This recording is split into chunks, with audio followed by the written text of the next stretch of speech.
Не проблема. Да, я здесь, если что. Мен немесе Виталий Тайнасов. Өрімдей жас білімін толықтыру үшін Қазақ мемлекеттік педагогикалық институтының филология факультетіне түсіп, қатарының алды болып отырды. Шабыл апай ақындық өнері, әншілік өнері, әртістік шеберліктің майталманы. Өзінің 53 жыл еңбек жолында бірнеше буын жас мұғалімдерге тәлімгер бола білген ұстаз. Талантты да тәжірибелі білікті басшы басқарған нөмірі 27 қазақ орта мектебінің атағы шыға бастады. Кеншілер қаласындағы жалғыз қазақ мектебінің озық тәжірибесі республика педагогтарының назарына ілікті. Ұлттық мектепті жетілдіруді көздеп, тынымсыз еңбек еткен Шабал Бейсенбекқызының еңбегі ізсіз кеткен жоқ. Шабал апай бірнеше мәрте республика білім министрлігінің құрмет грамоталарымен марапатталды. Қазақстан Республикасы білім беру ісінің үздігі, КСР білім беру ісінің үздігі белгілерінің иегері атанды. Ыбырай алтын сарин белгісінің иегері, тәуелсіз Қазақстанның ерен еңбегі үшін медалін омырауына тақты. Қазірдің өзінде де Жезқазған өңірінде аты мәшһүр болған, бірлігі жарасқан, үлкен әулеттің жан жолы, өткісі болып отырған Шабал апай зейнеткерлік жасына келсе де еңбектен қол үзбей, бойындағы бар асыл қасиетін ұрпаққа беріп келеді.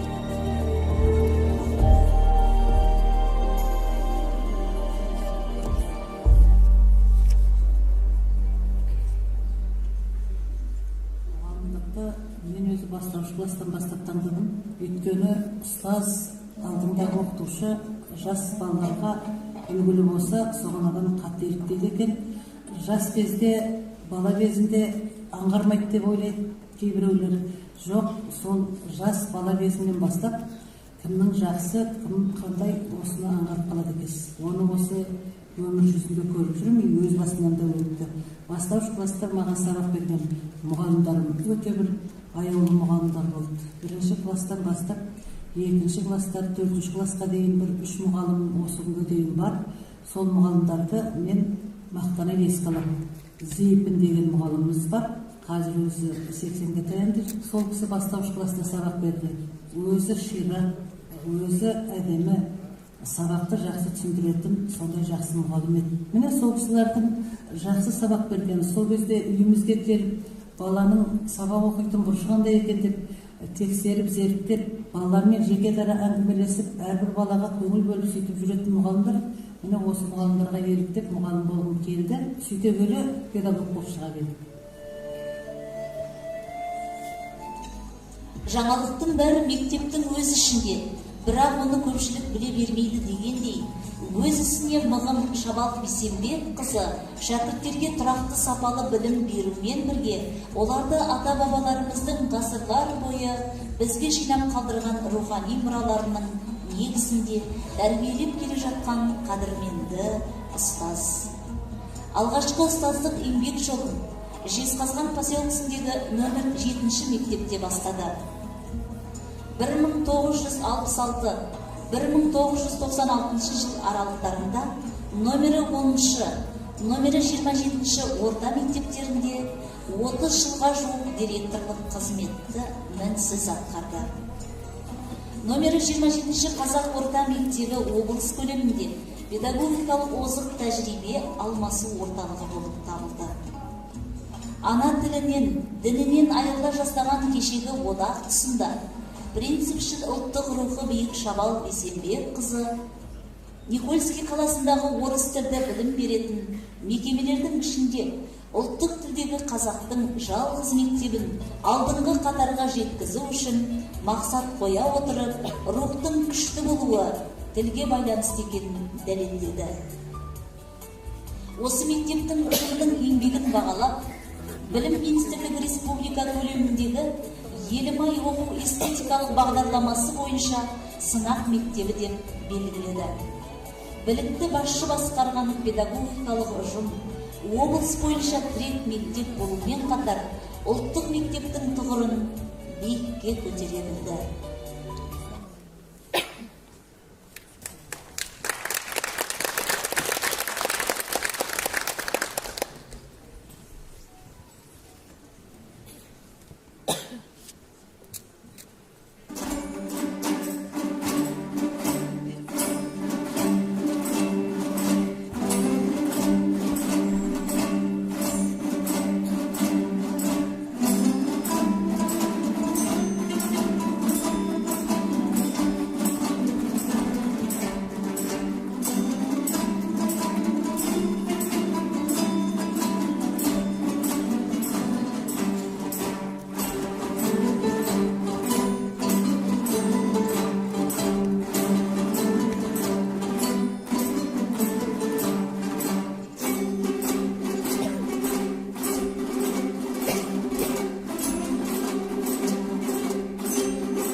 армысыздар, құрметті ұстаздар, қадірлі қала қонақтары.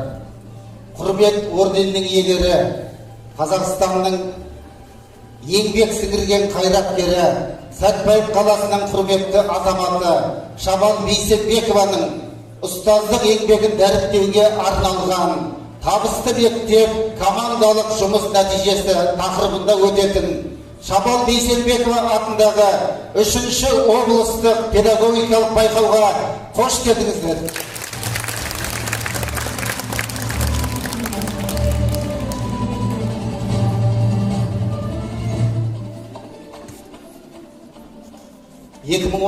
жылдан бастап алған бұл байқау облыстық деңгейде 3-ші мәрте өткізіліп келеді.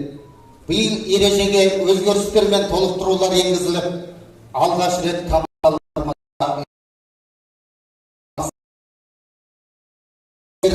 өзара іс тәжірибе алмасу мен оны тарату болады. Панельдік алаңдарда орта білім беру жүйесін жаңғыртудың және тәжірибе алмасудың өзекті мәселелері талқыланып, табысты мектептер анықталды. Сонымен қатар облыстың білім беру ұйымдары lesson study әдісін мектеп тәжірибесінде тиімді қолдану, мектепте инклюзивті ортаны қалыптастыру, инновациялық жобалар, педагогтерді кәсіби қолдау, ынталандыру бағытында іс тәжірибелермен бөліседі. Тәжірибе алмасу кәсіби қажеттілік. Білім басқармасы тарапынан білім беру мекемелерінің басшыларына жыл бойы директорлардың оқу алаңы ұйымдастырылды. Осындайда Ғабит Мүсіреповтің кітап дегеніміз алдыңғы ұрпақтың кейінгі ұрпаққа қалдырған рухани өсиеті. Кітап оқудан тыйылсақ, ойлаудан да тыйылар едік деген сөзі еріксіз еске түседі.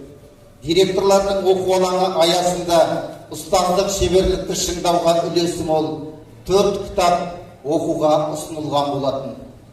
Мектеп басшылары ұжымдағы әріптестерімен бірге оқып, бірге талқылап, кәсіби жетістіктерін шыңдай түскені айдан анық. Кітап оқуды трендке айналдырған мектеп басшылары оқыған кітаптарымен бөлісіп, және білім әлемін өзгертетін тың ойларын ортаға салады. Ұлттық мектепті қалыптастыруда өз маңызын жоғалтпаған Мағжан педагогикасының алар орны айрықша. Ғалым аталған еңбегін ұлттық болмысымыз бен сана сезімімізге жақын этнопедагогика, психология қағидаттарын негізге ала отырып жазды. Педагог ғалымның мақсаты да тұрмыста түйінді мәселелерді тез шеше білетін, тұрмыстың тұңғиық теңізін қалың қайратпен кеше білетін, қысқасы адамзат дүниесінің керек бір мүшесі болатын 4 жағы түгел кісі тәрбиелеу. Педагог ғалымның педагогикалық, психологиялық ойлары бүгінгі таңда әсіресе ұлттық руханиятымызды ұтымды пайдаланып, оны қажетімізге жаратуда таптырмас мұра. Ортаға Жезқазған қаласының нөмір 8-ші мектеп гимназиясының директоры Әбиева Марал Сламбекқызын шақырамыз.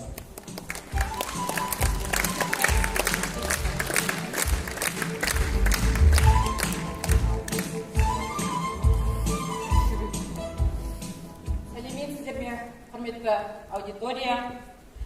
Өздеріңіз сахнада көріп отырғандай, Мағжан педагогикасын осы жерде оқымаған, таныспаған педагог маман жоқ шығар деп ойлаймын. Мен қазір аз да болса, біз бірінші бөлімді өздеріңіз білесіздер, панельдік алаңдарда болдық. Енді екінші бөлім осы алаңда болған себептен мен аудиториямен жұмыс жасағым келіп тұр. Жалпы қазір мен сіздерге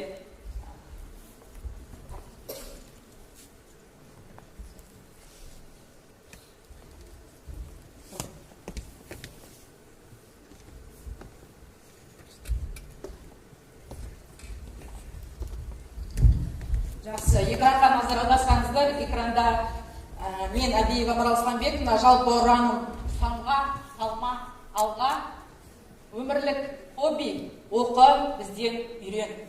Құрметті аудитория, жаңа мен мағжан педагогикасын таратып берген болатынмын. Сол рұқсат болса, сол таратып берген кісілерді осы сахнаға шақырамын. Жалпы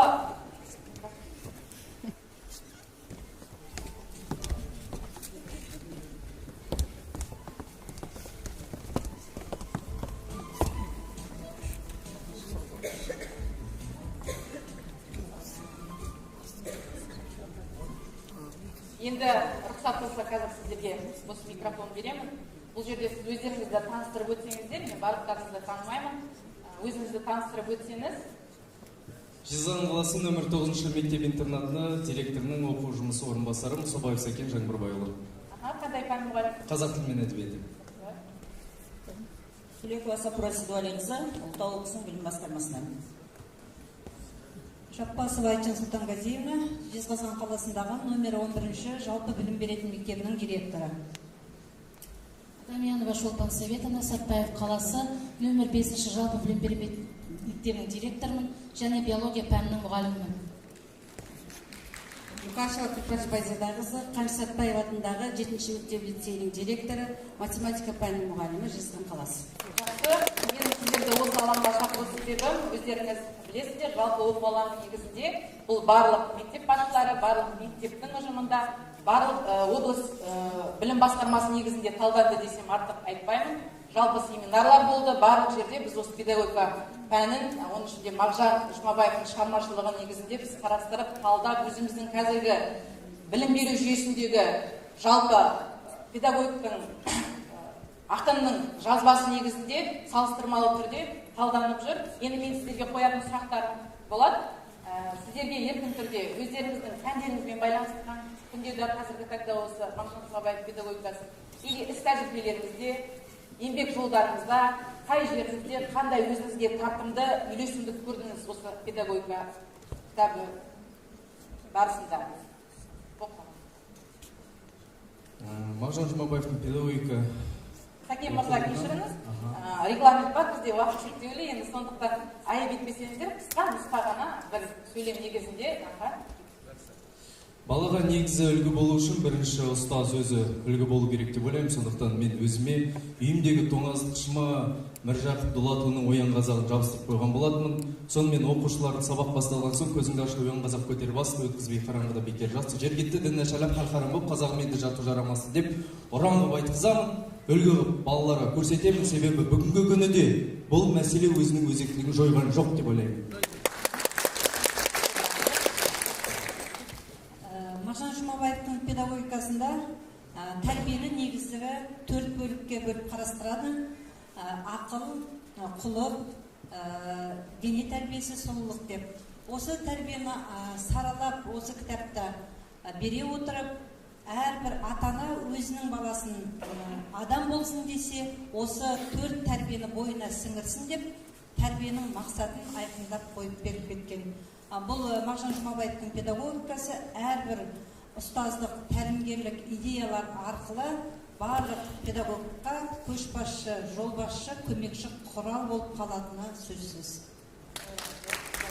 Осы биылғы оқу жылында бірнеше тың шығармалар оқыдық. Сол тың шығармалардың ішіндегі Мағжан Жұмабаевтың педагогика кітабы жүрегіме жақын, қоржыным толды деп айтсам да болады. Өйткені бұл жаңағы әріптесім айтып өткендей 4 бағытта мақсаттар жазылған тәрбиесі.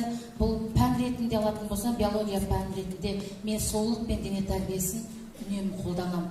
Ал басшы ретінде жаңағы сұлулық, ақыл, құлық, дене тәрбиесі 4-еуі де басшылық қызметте жүргеннен 4-еуін де өз тәжірибемде қолданамын. Бұл кейде осы кітаптың арқасында кейбір өзіңнің тәжірибеңде қолданып отқан кезде тоқтау салатын кездерде болады іс әрекетіңде.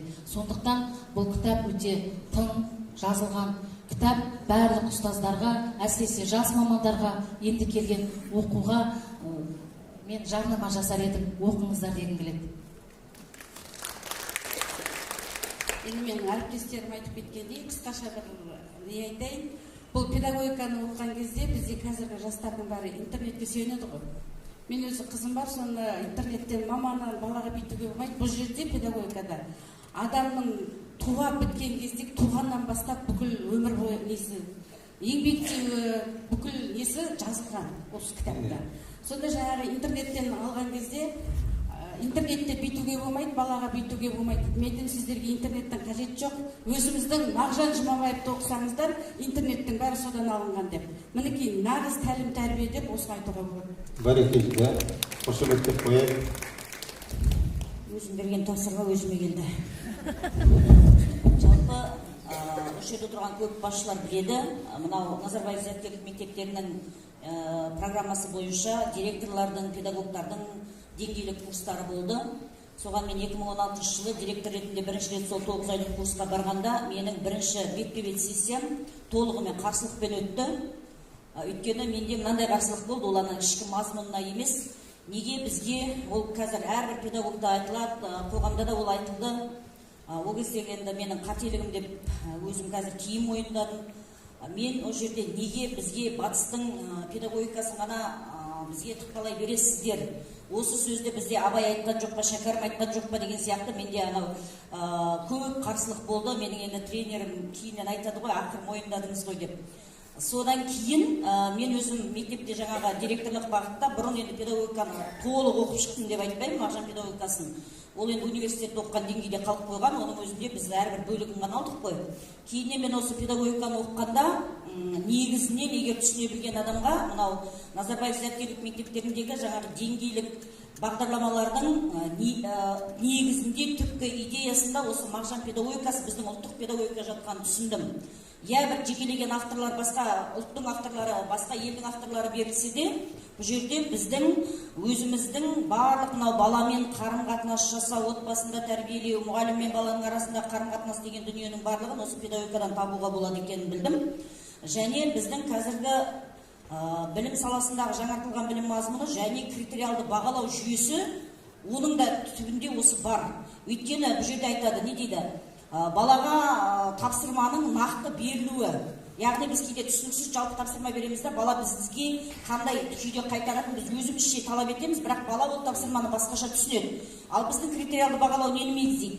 Бізде критерийді қою, дескрипторды қою арқылы бала нақты біледі. Мынаны істеуім керек, мынаны істеуім керек, мынаны істеуім керек. Мен енді қысқаша ғана осы өзімнің осы кейсімді айтқым келді. Мен бұл педагогикадан соны мойындадым, өз қателігімді мойындадым. Сіздерге үлкен рахмет. Енді мен сіздерге Мағжан атамыздың алдағы уақытта басқа да шығармаларын оқуға шақырамын. Жаңа айтып жатырмыз, Ұлытау облысы білім басқармасы Сакура Сейдуәлиқызы. Біз бұл оқу алаңында жалпы 4 тағылымы терең кітаппен танысқан болатынбыз. Жақсы, сіздерге үлкен рахмет, орындарыңызға барсаңыздар болады. Тағылымы терең 4 кітаппен танысқан болатынбыз. Бұл кітаптың негізіне біз қазіргі Қазақстанның білім беру жүйесінің жалпы шетелдік білім беру жүйесінде салыстырмалы түрде өзімізге қажетті дүниелерді алып, өзіміздің оқу тәрбие процесінде меңгерудеміз. Рахмет. Рахмет, Марал Сламбекқызы. Сакура Сейдуәлиевна айтқандай, шынында да мынау Кембридж бағдарламасында әлгі осы оқыған мұғалімдер біледі, Шульман ілімі деген бар сонда. Бас, қол, жүрек деген. Бұл да Абайдың кәдімгі ыстық қайрат, нұрлы ақыл, жылы жүрек деген керемет философиялық ойымен үндесіп жатады. Жақсы. Автор аталған еңбегінде мұғалімдермен және мектеп жетекшілермен жылдар бойы жұмыс жасау барысында тиімді оқытудың қағидаларын терең түсініп, сенімнің шынға жетелейтінін зерделеп, алға қойған мақсат мұраттарына жеткенін қызғылықты баяндайды. Автордың айтуынша кей адамдар үшін ұстаздық туа біткен қасиет. Енді біреулеріміз үшін жетілдіре алатын дағды. Шәкіртіңнен аспа кітабы ұстаздық қабілетті дамытады. Кітап барша оқырманға, әсіресе ұстаздық, тәрбиешілік жолда жүрген әріптестерімізге өте қажет таптырмас шығарма. Ортаға Сәтбаев қаласының Сәкен Сейфуллин атындағы гимназияның директоры Жақыпова Гүлсана Амантайқызын шақырамыз. Қошемет.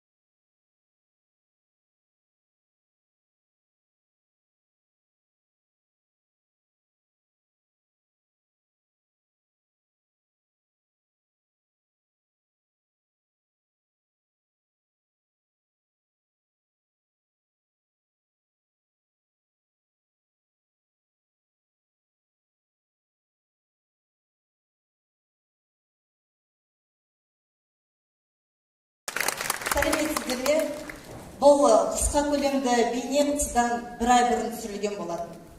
Бұл бейнероликтің түсірілуіне, жалпы жарияланбауына не түрткі болды? Бұл қадам жасауға деген сенімділіктің әлсіздігі. Мен үшін олқылықты орны толтырудың Робин Джексонның шәкіртінен аспа немесе ұстаз болам десеңіз кітабында. Яғни бір сатыдан келесі бір сатыға өту үшін, өзім үшін жаңа бір әлемді ашуға дайын екенімді түсіндім. Аталған кітап арқылы сіз ең бастысы қиын кездер жеңіске жетудің тамаша мүмкіндік екенін түсінесіз. Бұл видео, түсірген видео дұрыс па әлде дұрыс емес па, бұл да бір сұрақ. Бірақ менің бір ойлағаным, бір ойым, директор мен балалар арасындағы алшақтықты болдырмау, балаларды жақын болуға шақыру. Өзінің бойындағы бір проблемасы болса, немесе мектептегі болашақ жоспарға деген бір ықыласы болса, менің кабинетім әрдайым ашық деген тек қана сондай бір ой болды менде. Қыран түлегіне қайыспас қанат сыйлайды. Ұстаз шәкіртіне талмас талап сыйлайды. Шәкіртіне талмас талап сыйлайтын оқушыларына, өміріне,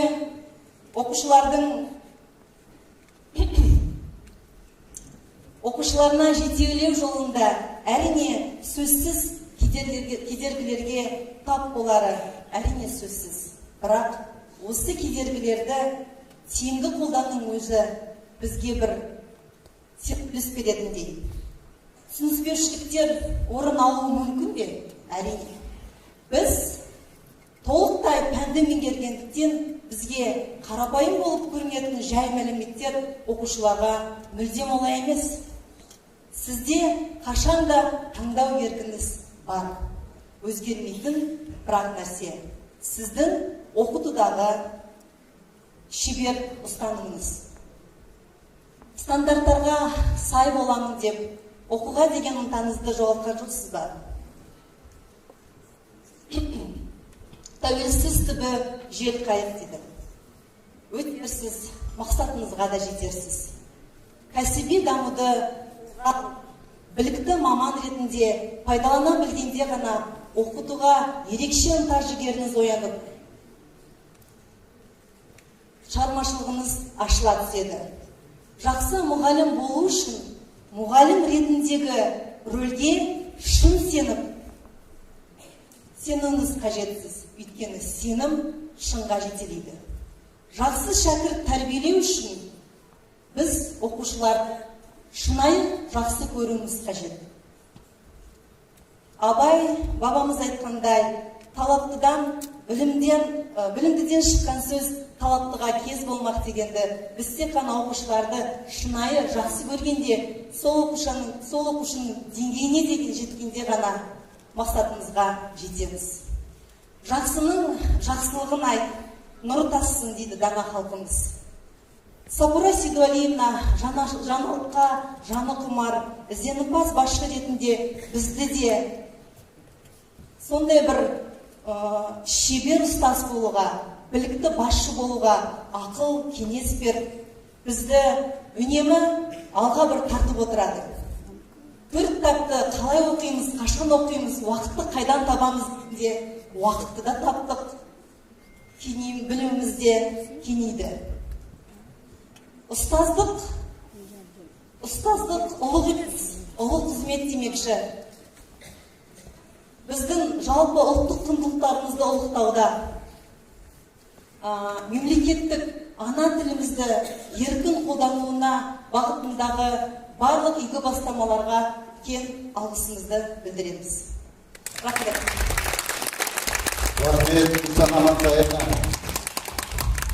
Зерделеп қарасақ, Финляндия бүгінде көшбасшы елдердің біріне айналды. Фин мектептері әлемге үлгі болып, ғылым мен технологиясы да озық елдермен бәсекелесіп күрт дамығанын білеміз. Тіпті 2018 жылғы Біріккен ұлттар ұйымының мәліметіне сүйенсек, Финляндия әлемдегі ең бақытты ел екен. Бірақ осының бәрі бірнеше ғасыр бойғы тұрақты дамудың нәтижесі ме? егемен ел болып көрмеген, әуелде Швецияның, кейін Ресейдің бодандығында болған, ғылым мен өнерден, кәсіптен махрұм ел болатын, өзінің тұрған жерінде жайсыз, жері батпақ, бұлтты, күні суық. Ендеше қысқа уақыттың ішінде қалайша алдыңғы қатарлы ел болды. Бұл жөнінде Жезқазған қаласының нөмірі 24-ші жалпы білім беретін мектебінің директоры Идрисова Гүлмира Маратқызы Батпақтағы бақыттер кітабынан алған әсер бойынша сіздерге айтары бар. Қайырлы, құрметті аудитория, бізге 3-ші ұсынылған кітап бұл Батпақтағы бақытты ел кітабы. Бұл кітаптың негізі түйіндісі қоғамды түзету туралы кітап. Ең бастысы, қоғамды түзету үшін біз ең алдымен өзіміз өзгеру білуіміз керекпіз. Өзіміз жаңашыл болуымыз керекпіз. Осындай бірнеше жыл бұрын Мәскеуде салынған императорлық театрда сызбалар пайда болады. Қирайды. Сол зерттеушілер зерттеген кезде ең алдымен таппайды. Не үшін бұндай сызбалар пайда болатыны, бірақ та түсінеді, бұл адамдарға қауіпті екен.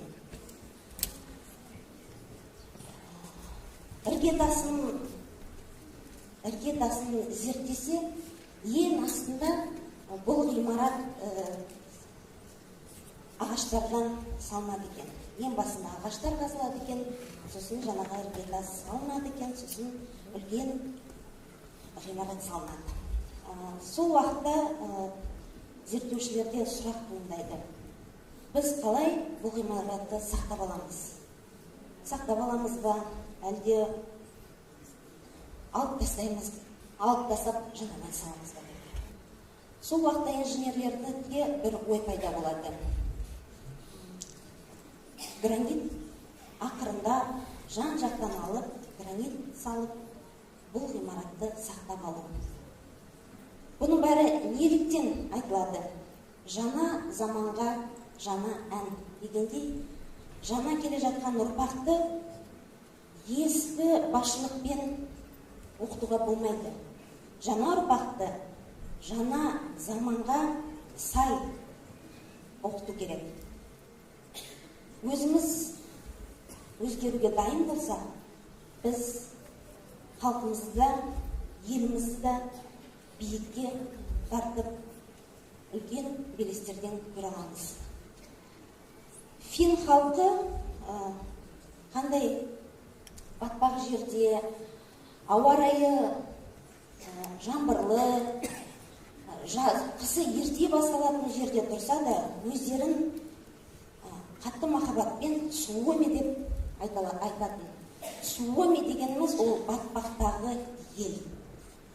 Қаншалықты бұл ел не алтындары жоқ, не мұнайы жоқ, халық қалай қысқаша мерзімде үлкен деңгейге жетіп, қазір үлкен деңгейге жетті. Өйткені бұлардың ұстанымдары былай болды. Ең бастымен, алдымен біз өзіміз өзгеруіміз керекпіз. Өзіміз өзгереміз, сонымен халқымызды өзгертеміз. Рахмет. Бәрекелді. Әрбір адам оқуға тиіс 10 кітап сериясының ішінде тәрбие тақырыбын зерттеген айтулы ғалымдардың құнды идеяларға толы, адамзат ақыл ойының алтын қазынасына айналған таңдаулы туындылардың бірі тәрбие кітабын назарларыңызға ұсынады. Жезқазған қаласының нөмірі 21-ші жалпы білім беретін мектебінің директоры Тасмұрзаева Шынар Нұрланқызы ортаға шақырамыз. Саламатсыздар ма, құрметті қатысушылар, педагогикалық конкурсының бүгінгі көрермендері. Жалпы мына өздеріңіз жаңа бірінші ұсынылған кітаптан бастап өздеріңіз көріп отырсыздар. Тәрбие бізге беріліп жатқан. Тәрбие бұл тоқтамайтын бір су сияқты, тоқтамайтын процесс сияқты жүре береді. Бірақ сол тәрбие барысында өзіміз қандай үлгі көрсете керекпіз, жалпы ата-ана ретінде қандай іс-әрекет жасау керекпіз деген өзімізде сұрақ туындайды. Бірақ осы 4-ші тәрбиеге қатысты 10 оқуға тиіс кітапты ұсынған кезде оқып отырып қарасам, бұл жерде тәрбиесіз, балам тәрбиесіз болсын деген ешқандай ата-ана жоқ шығар. Әрине, барлығы балам тәрбиелі болсын дейді, балам жетістікке жететін, өз ойын еркін жеткізе алатын тұлға болып өссін дейді. Енді осы ғалымдар зерттеулер не дейді? Әрбір отбасында өзіндік тәрбиесі бар. Әрбір мәдениеттің өзі, халықтың өзінің тәрбиесі бар. Бірақ ғалымдар осы бізге негізгі 10 кітапты ұсынып отыр. Жалпы бұл жерде тек қана ғалымдар, зерттеуші ғалымдар емес, бұл жерде ең қызығы бұл ғалымдардың ішінде кәсіпкерлер де бар. Бұл кәсіпкерлерге неге түрткі болды? Ата-аналардың кез келген ортаның кітап оқуға құштар болу керек екен. Ең бастысы өзін дамытуға, өзін жетелеуге кітаптың маңыздылығын қандай екенін түсіндіру үшін неге кәсіпкерлер де бұған араласа бастады деген сұрақ туындайды. Әрине, бұл 10 кітаптың ішінде жаңа айтып өткенде педагогика мысалы бесіктен бастап баланы қалай тәрбиелеу керек дейтін болса, бұл 10 кітаптың ішінде 3 жастан бастап баланы 3 жасқа дейінгі баланы қалай тәрбиелеу керек. Ең басты тәрбие ол 3 жасқа дейінгі тәрбие. Неге? Өйткені баланың қабылдау деңгейі 70-80% сол 3 жасқа дейінгі болады деп көрсетілген. Неге ол 3 жасқа дейінгі? Өйткені бала кішкентай нәресте сол уақытта барлығын білгісі келеді. Барлығын көргісі келеді, ұстағысы келеді, жан-жағын танығысы келеді. Бірақ сол балаға қорқыныш тудыратын, қорқыныштың қандай болу керек екенін, қуаныштың қандай деңгейде болу керек екенін барлығын ата-ананың олының орта деген түсінігі өзінің көріп білетін ата-анасы. Сол ата-анасы көрсетеді. Яғни сол балаға егерде мынау су ыстық деген сөз, ол эмоция білдірмейді деген мәселе. Яғни бұл жерде бірінші жетістік бала ұстап білу керек. Бала оны қолдану керек, өз бойынан өткізу керек. Сол кезде ғана балада эмоция пайда болады. Ыстық суда ұстаған кезде оған жағымсыз тітіркендіргіш пайда болатынын бала сол кезде түсінеді. Одан кейінгі бала жасөспірім шақта қандай іс-әрекет жасау керек? Қыз балалар үшін ананың рөлі қандай, бұл бала үшін әкенің рөлі қандай екенін әрбір кітапта көрсетілген. Енді бұл жерде тек қана біз мектеп саласында оқушыны тәрбиелеп жатқаннан кейін, қоғамның сеніп тапсырған баласын тәрбиелеп жатқаннан кейін барлығымыз оқушы негізінде көреміз. Бірақ бұл кітапты оқып жатқанда мен әрбір сөзге мұғалімдерді елестетіп отырдым. Иә, сіздер өздеріңізде білесіздер, бала қалай ренжиді, алдымыздағы ұстаз солай ренжиді. Егерде балаға қандай іс-әрекет жаса деп бұл жерде нұсқаулық беріп тұр, дәл сондайды мектепте де сондай өзінің ұстаздарымызбен, өздеріңіздің қатарлас әріптестерімізбен де сондай шешім табуға болатынын өзіме жауап ретінде байқадым.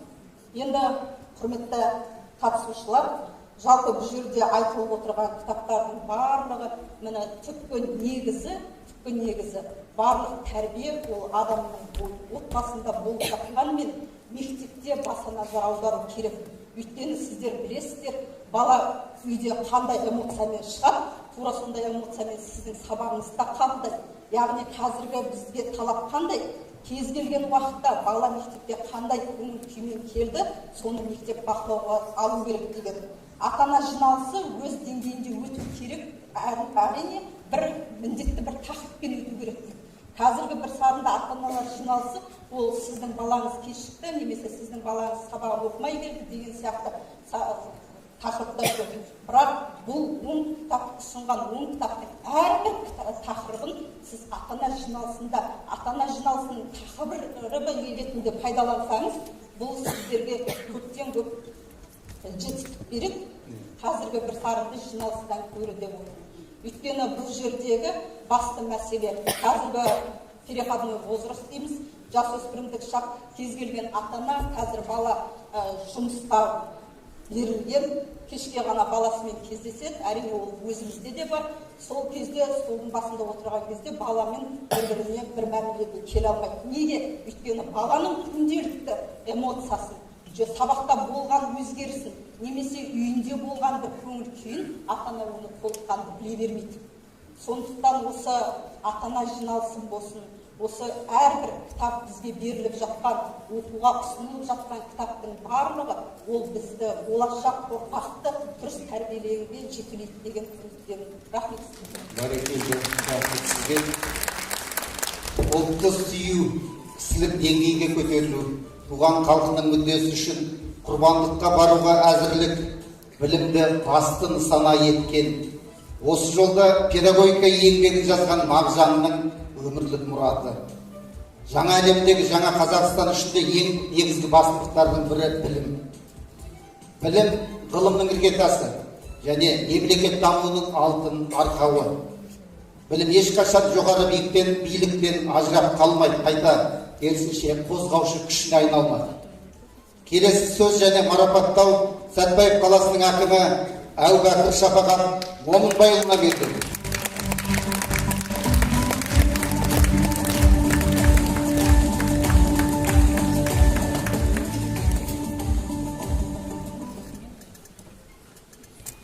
Қайырлы күн, құрметті ұстаздар, қадірлі қауым. Бүгін өтіп жатқан Шабал Бейсенбековаға атындағы 3-ші облыстық педагогикалық оқулармен барша ұстаздар қауымын құттықтаймын. Адам баласының жүрегінде қадір тұтып құрметтейтін ұғым болса, соның бірі ол ұстаз. Ұстаз болу, өз уақытын аямау, өзгенің бақытын аялау деп көрнекті француз ағартушысы Жан-Жак Руссо айтқандай, Шабал Бейсенбекқызы барлық ғұмыры ұстаздық өмір жолына арнаған жан. Ұлытаудың перзенті, ұлағатты ұстаз, ардақты ана Шабал Бейсенбекқызы 55 жылға тарта ұстаздық қызметінде 30 жыл мектеп басшысы болған. Бойынан сан түрлі өнер табылатын ерекше жан екенін жаңа бейнероликтен де көріп жатырмыз. Сол кісіден тәлім тәрбие алған шәкірттері жер қойнауынан кен өндірген кеншілерден бастап, ел басқарған азаматтарға дейін жемісті еңбек етіп, ұстазы іспетті халықтың алғысына ие болып келеді. Ұлттық мектепті жетілдіруге және Сәтбаев қаласының дамуына сіңірген ерекше еңбегімен қосқан зор үлесі үшін Шабал Бейсенбекқызына Сәтбаев қаласының құрметті азаматы, Қазақстанның еңбек сіңірген қайраткері атағы беріліп, құрмет ордендерімен марапатталды. 2007 жылы ұстаздардың ұстазы Шабал Бейсенбековаға туған мектебінде мұражай ашылды. Атақ даңқтың арзаны да жеңілі де болмайды. Ол тынымсыз еңбекпен ізденістің арқасында келіп, халыққа әкелер пайдаңның мөлшермен өлшенеді дейтін тұғын Шабал апамыз. Ендеше өткізіліп отырған облыстық педагогикалық оқулары ұстаз еңбегіне деген лайықты құрмет деп есептеймін. Бүгінгі Шабал Бейсенбековаға атындағы педагогикалық байқауға қатысушыларға алғысымды білдіре отырып, ұлағатты ұстаз сияқты елін, жерін, халқын, соның ішінде баланы жан тәнімен сүйетін зиялы ұстаздардың еңбектеріне табыс тілеймін. Аман болайық.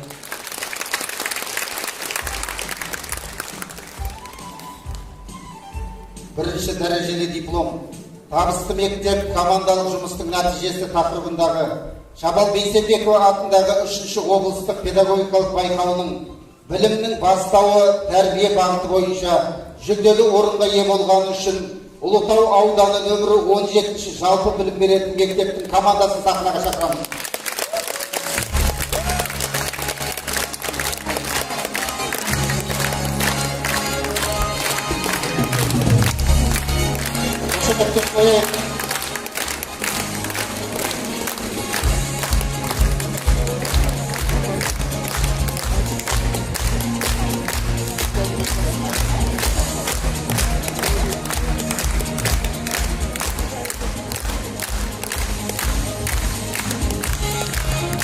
Бірінші дәрежелі диплом, табысты мектеп командалық жұмыстың нәтижесі тақырыбындағы Шабал Бейсенбекова атындағы 3-ші облыстық педагогикалық байқауының Лессон стадиясы мектеп тәжірибесінде қолдану бағыты бойынша жүлделі орынға ие болғаны үшін Ұлытау облысы білім басқармасының Абай атындағы мектеп командасы.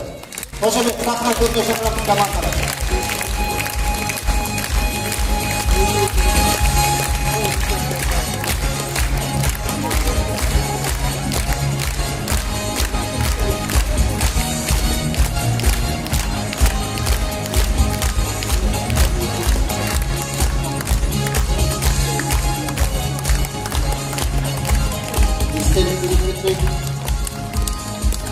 Бірінші дәрежелі диплом, табысты мектеп командалық жұмыстың нәтижесі тақырыбындағы Шабал Бейсенбеков атындағы 3-ші облыстық педагогикалық байқауының білімнің шарықтау шегі сапа менеджмент байқауы бағыты бойынша жүлделі орынға ие болған үшін Жезқазған қаласы нөмір 26 гимназиясының командасын шақырамыз.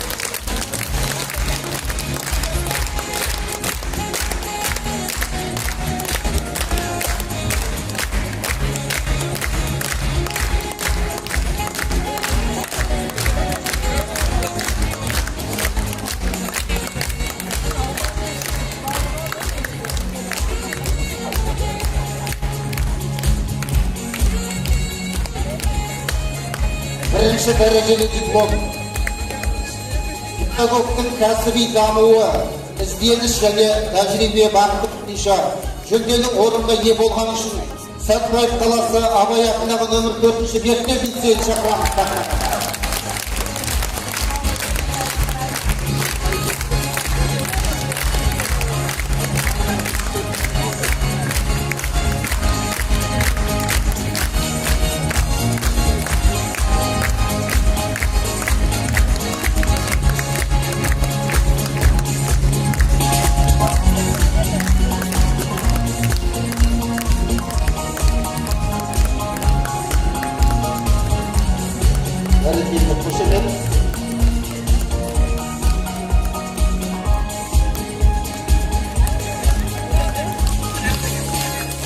Бірінші дәрежелі диплом, табысты мектеп командалық жұмысының нәтижесі тақырыбындағы Шабал Бейсенбеков атындағы 3-ші облыстық педагогикалық байқауының білім берудегі инклюзия, мектепте инклюзивті ортаны қалыптастыру бағыты бойынша жүлделі орынға ие болғаны үшін Жезқазған қаласы нөмірі 21-ші жалпы білім беретін мектептің командасын шақырамыз. Қошемет.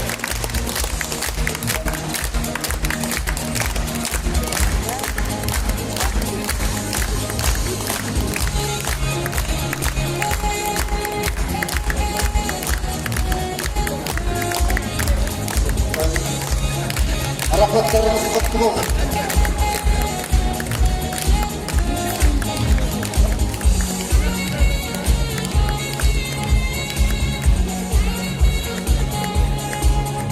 Рахмет Шапағат Құлбайұлы.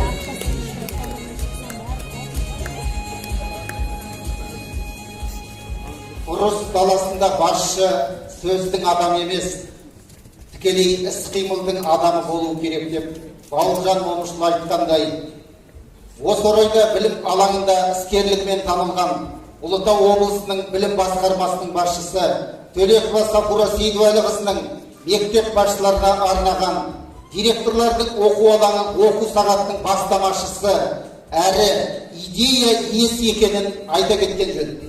Сөз әрі марапаттау үшін Ұлытау облысының білім басқармасының басшысы Төлекова Сапура Сейдуәліқызын ортаға шақырайық.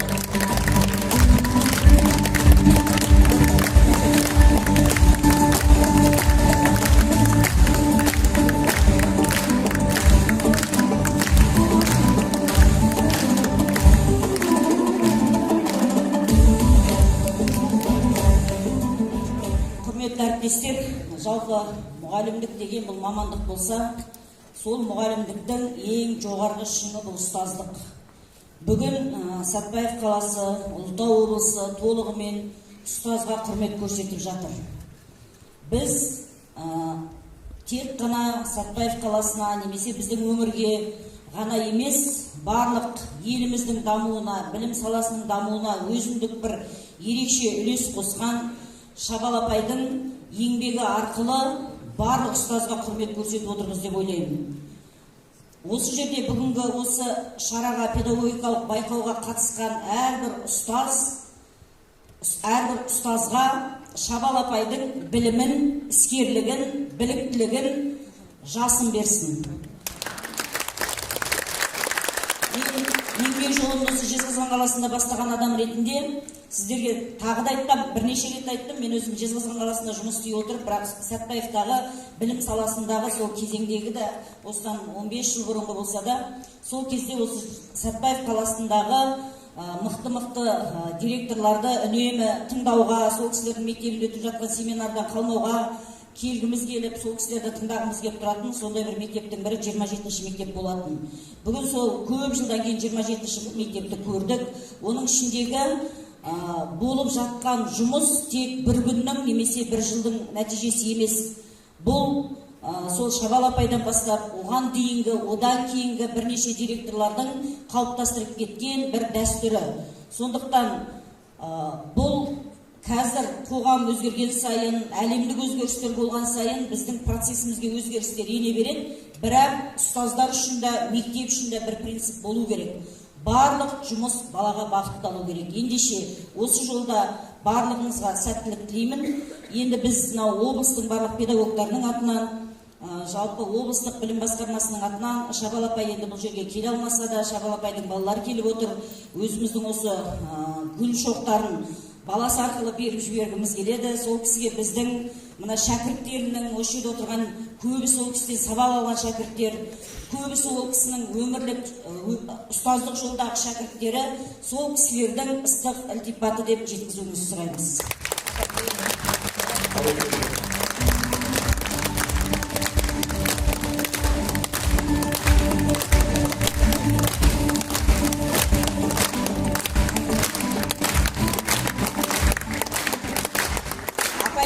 Алла қуат берсін, жыл сайын осындай шарада ол кісіге осылай жылы лебізімізді арнай берейік, өзі қатыса алмаса да.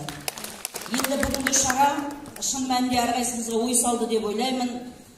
Мен бағана тек қана бір секциядағы жұмысқа қатыстым. Мен бұл шарада қайтадан бір өзімнің мектептегі өміріме келгендей болдым. Жалпы мектептің жұмысы өте бір жақсы жұмыс. Мектеп деген мешіттен кейінгі киелі орын. Мектепте тек періштелер жүреді, періштелердің қасында шайтандардың жүруіне жол жоқ. Сондықтан осы отырғанның барлықтары сіздер періштесіздер деп ойлаймын. Шын мәнінде жүрегімізде тек бір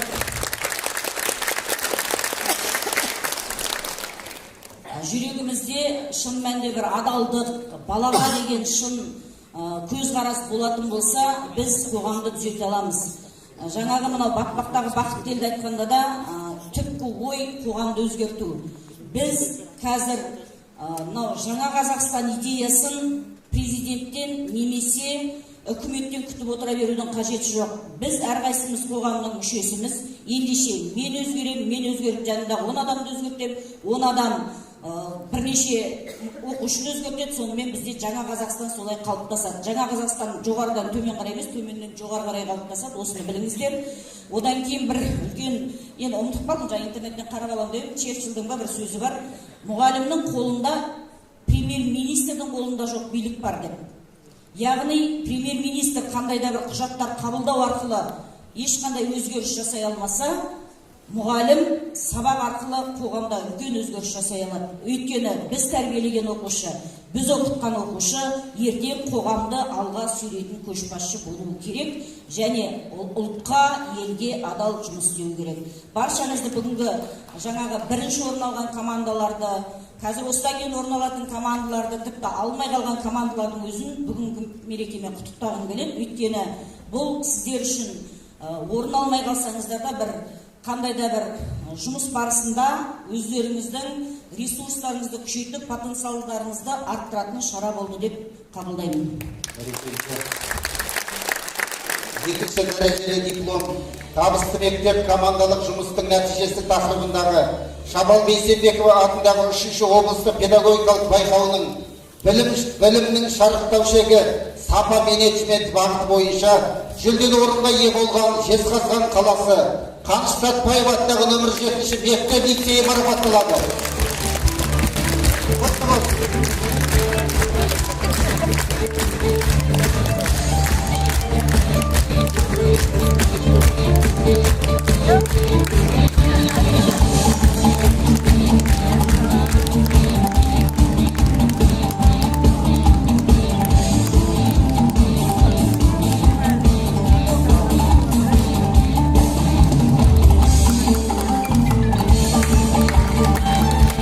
Екінші дәрежелі диплом.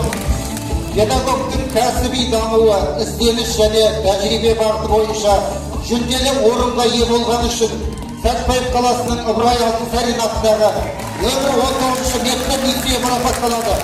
Құттықтаймыз.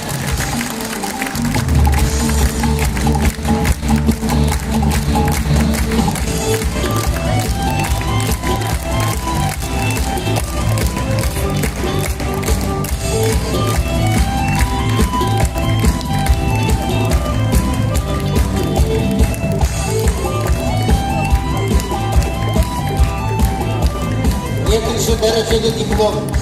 Western Study әдісін мектеп тәжірибесінде қолдану бағыты бойынша жүлделі орынға ие болғаны үшін Ұлытау ауданы нөмірі 1 тірек мектебі командасы марапатталады. Құттықтаймыз.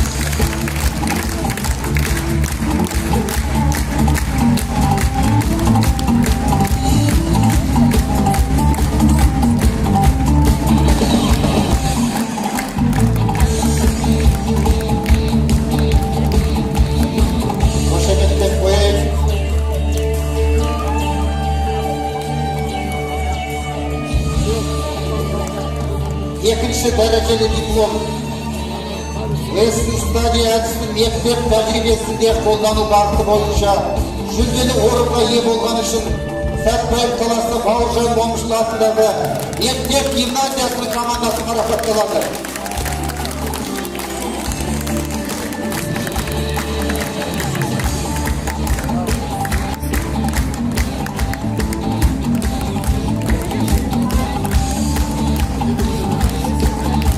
Құттықтаймыз.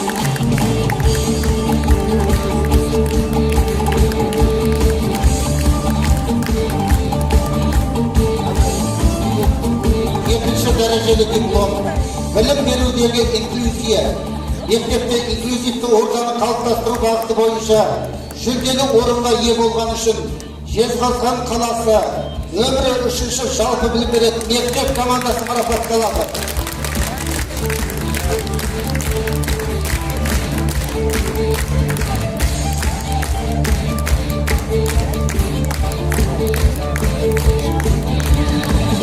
Hoşçakalın.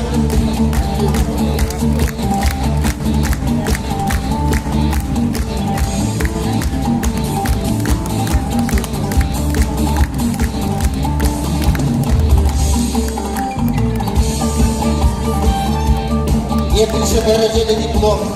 Педагогтың кәсіби дамуы, ізденіс және тәжірибе бағыты бойынша жүлделі орынға ие болған үшін Сәтбаев қаласының Әлкей Марғұлан атындағы жалпы білім беретін мектеп марапатталады.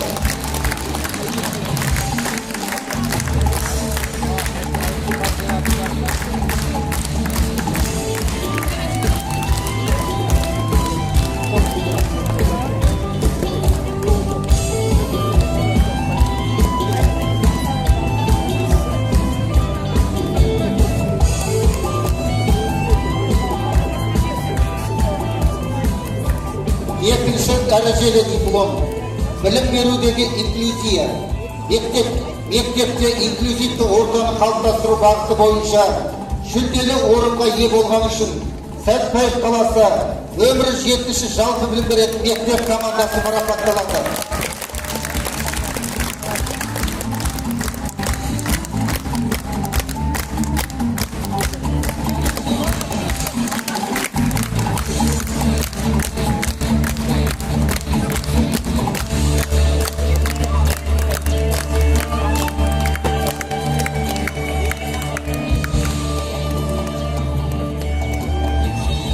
Екінші дәрежелі диплом.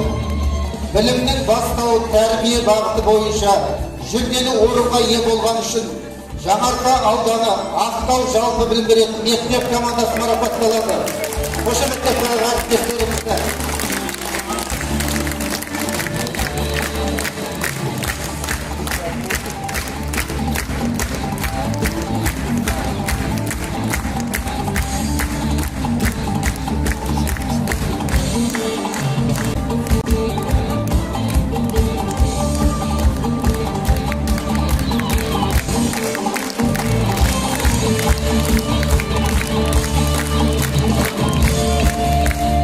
екінші дәрежелі диплом, білімнің бастауы тәрбие бағыты бойынша жүлделі орынға ие болған үшін Ұлытау ауданы нөмірі 4-ші жалпы білім беретін мектеп командасы марапаттаймыз.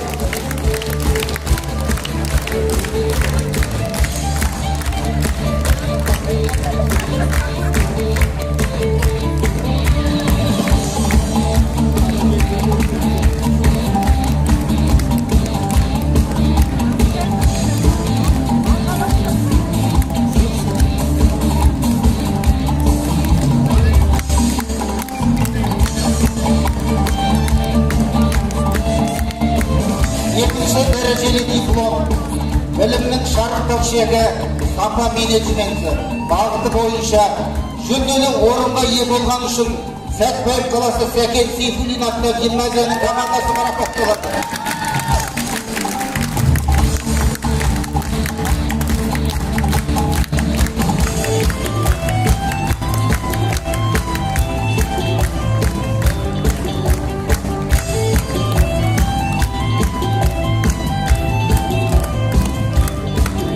Марапатқа ие болған барлық әріптестерімізді құттықтаймыз.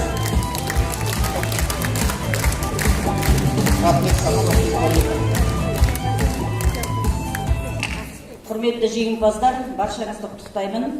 Бұл жерде мен санаған жоқпын, нақты бірақ Сәтбаевтың командалары көп жүлделі орын алды. Енді ол берік базылышының дәстүрінде бар нәрсе. Ол кісі күреске жюри болса да бірінші орын алады. Кез келген нәрсеге жюри болса, ол кісі жүргендегі орынды өзі алады.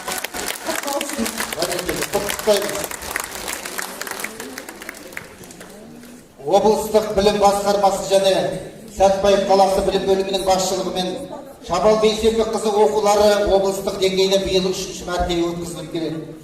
Ауқымды іс-шараны ұйымдастыруда Сәтбаев қаласы білім бөлімінің үлесі зор.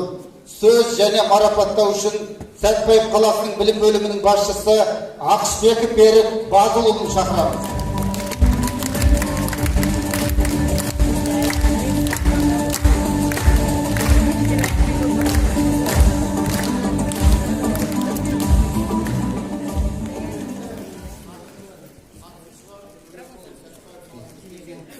Әріптестер, қонақтар, біріншіден баршаңызды осы сонау алыстардан біздің Шабал апамыздың, Шабал Бейсенбекова ұстазымыздың осы облыстық сайысына қош келдіңіздер демекпін. Жаңағы жеңімпаздарды марапаттарыңыз құтты болсын. Жаңа енді облыс басқармасының басшысы да алдында сөйлеген азаматтарды айтты. Біздің қаламыздың құрметті азаматы, ұстаздардың ұстазы, бірнеше награда дейміз ғой, егері Шабал Бейсенбекованың денсаулығы мықты болсын. Жөке, сәлем айтасыздар. Ол кісіні біз мақтан тұтамыз. Біз сондай, бізде осындай ұстаздардың болғанына осы Келешек қаласы қуанады. Ол кісі сол 70-80-90 жылдары жұмыс істегенде ол кісінің тәрбиелеп өсіріп шығарған бірнеше шәкірттері осы қазіргі жаңа айтып отыр ғой, кеншіде, оның ішінде осы басшылық құрамында да бар. Сондықтан да баршаңызды осы іс-шараның өтуімен құттықтаймын, жеңістерге жете білейік. Рахмет. 3-ші дәрежелі диплом. Табысты мектеп командалық жұмыстың нәтижесі тақырыбындағы Шабал Бейсенбекова атындағы 3-ші облыстық педагогикалық байқауының педагогтың кәсіби дамуы, ізденіс және тәжірибе бағыты бойынша жүлделі орынға ие болған үшін Сәтбаев қаласының нөмірі 3-ші жалпы білім беретін мектебінің командасы марапатталады.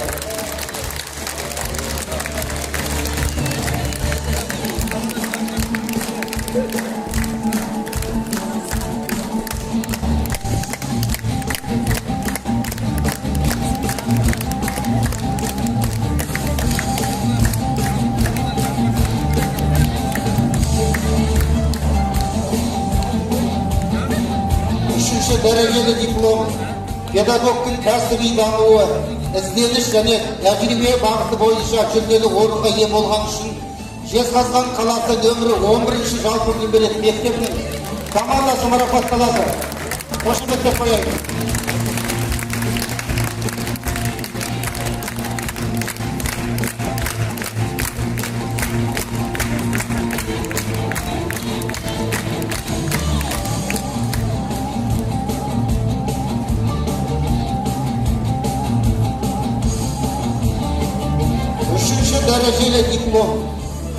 шарықтау шегі сапа менеджменті бағыты бойынша жүлделі орынға ие болған үшін Жезқазған қаласы нөмірі 8-ші гимназиясының командасы марапатталады. Қош келдіңіз.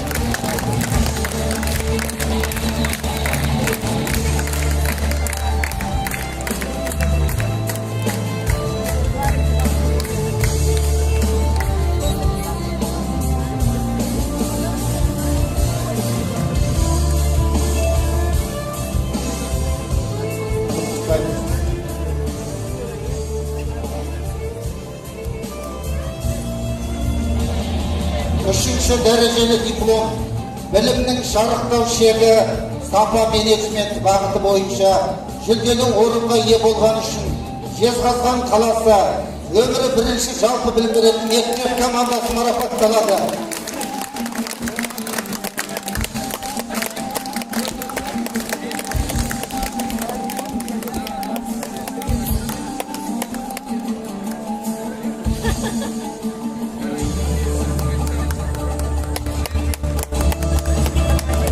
Дәрежелі диплом студиясы мектеп тәжірибесінде тиімді қолдану бағыты бойынша жүлделі орынға ие болған үшін Жезқазған қаласы нөмірі 9-ші мектеп интернат командасы марапатталады.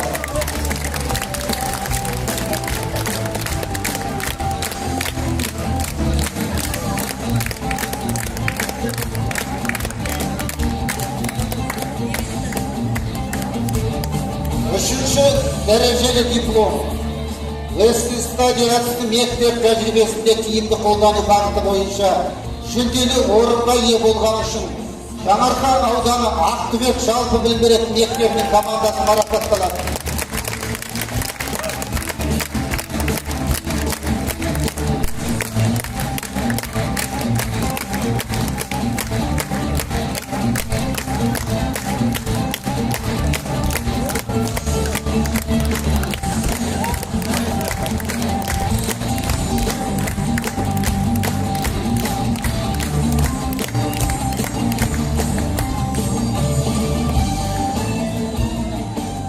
Үшінші дәрежелі диплом білім берудегі инклюзия мектепте инклюзивті ортаны қалыптастыру бағыты бойынша жүлделі орынға ие болған үшін Жаңарқа ауданы Сәкен Сейфуллин атындағы жалпы білім беретін мектеп командасы марапатталады.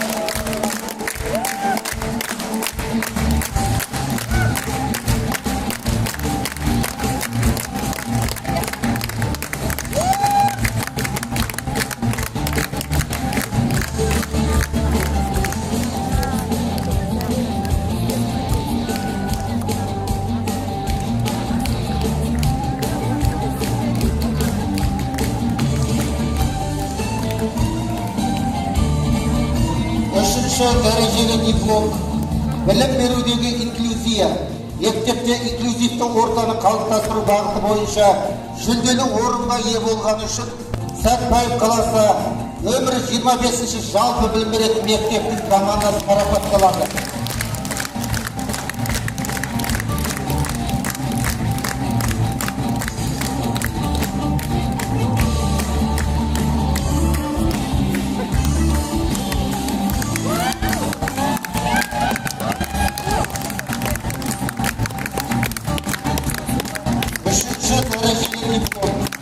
Білімнің бастауы тәрбие бағыты бойынша жүлделі орынға ие болған үшін Сәтбаев қаласында Қаныш Сәтбаев атындағы жалпы білім беретін мектеп командасы марапатталады.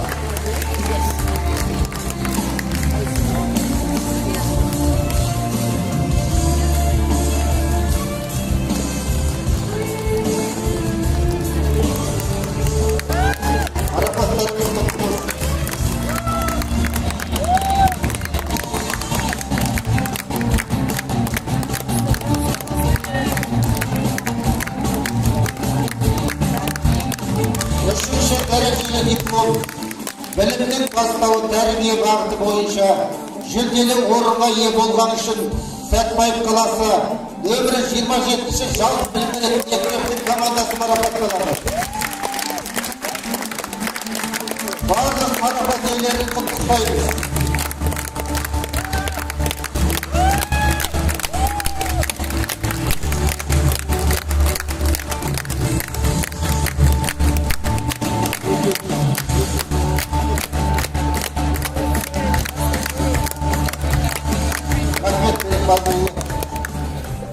Бүгінгі игі шарамыздың негізгі кейіпкері, ұстаздардың ұстазы, білім берумен қатар отбасы құндылығын жоғары қойған Шабал Бейсенбек қызы асыл жар. 10 бала тәрбиелеп өсірген ана, салиқалы әже. Шабал Бейсенбек қыздың аяулы ұлдарының бірі Жомарт Ұзарақұлы да бүгінгі кешіміздің қадірлі қонағы. Келесі сөз кезегі және марапаттау салтанаты Аханым Жомарт Ұзарақұлына беріледі.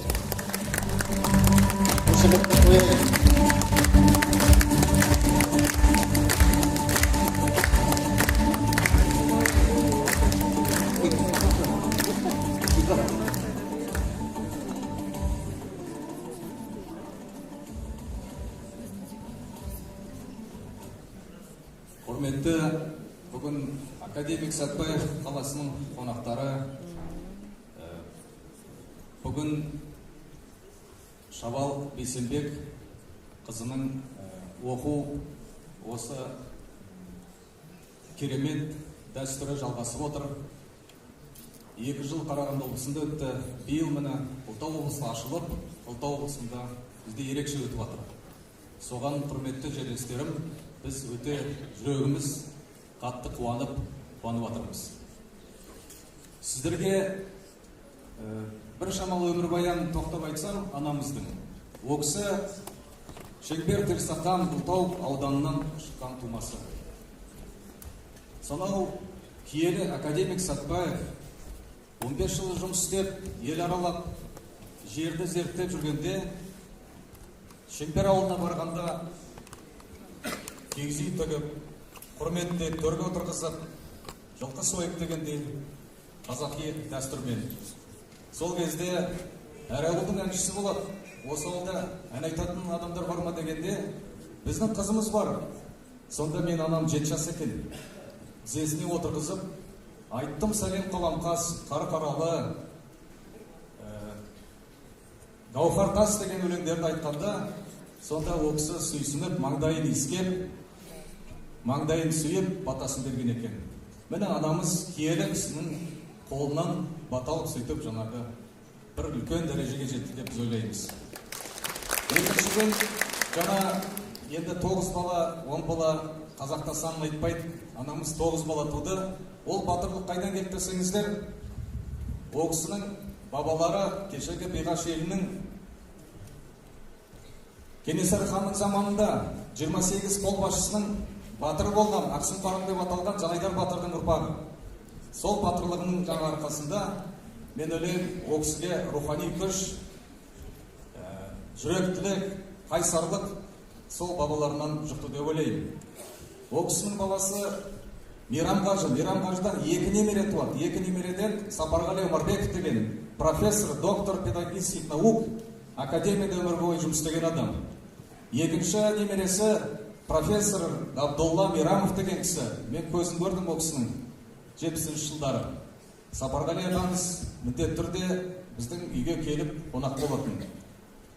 Сол кісілерге еліктеп, мен анамда жаңағы осы мұғалім болам, қазақ тілі әдебиеті пәнінің сол маманды игерем деп Алматыға барып түсіп, 59 жылы бітіріп келеді. 59 жылы бітіріп, сол 7-ші қара шаңырақ, одан кейін 10-ші мектеп, кейін қара шаңырақ жалғыз қазақ мектепті биік дәрежеге көтерді. Кезінде министр Балахметов Қожахмет Балахметұлы келіп, арнайы ат басын тіреп, қазақ мектебіне сәлем беріп, сондай биік баға беріп кеткен. Осы қаланы енді мен әкем Мұзарафа хан тегісінің жұбайы болды. Осы Сәтбаев қаласының атауына, Сәтбаев қаласының өркендеуіне, көркеюіне, дамуына анамыздың үлесі үлкен болды. Ол кісі үйдің баласы, үкіметтің баласы деп бөлген жоқ. Біз енді әжеміздің тәрбиесін көрдік. Ол кісі үкімет баласына, үйдің баласынан артық көрдесе, мен артық айтпаймын. Расында да қиын бала деген ол кісіге болған жоқ.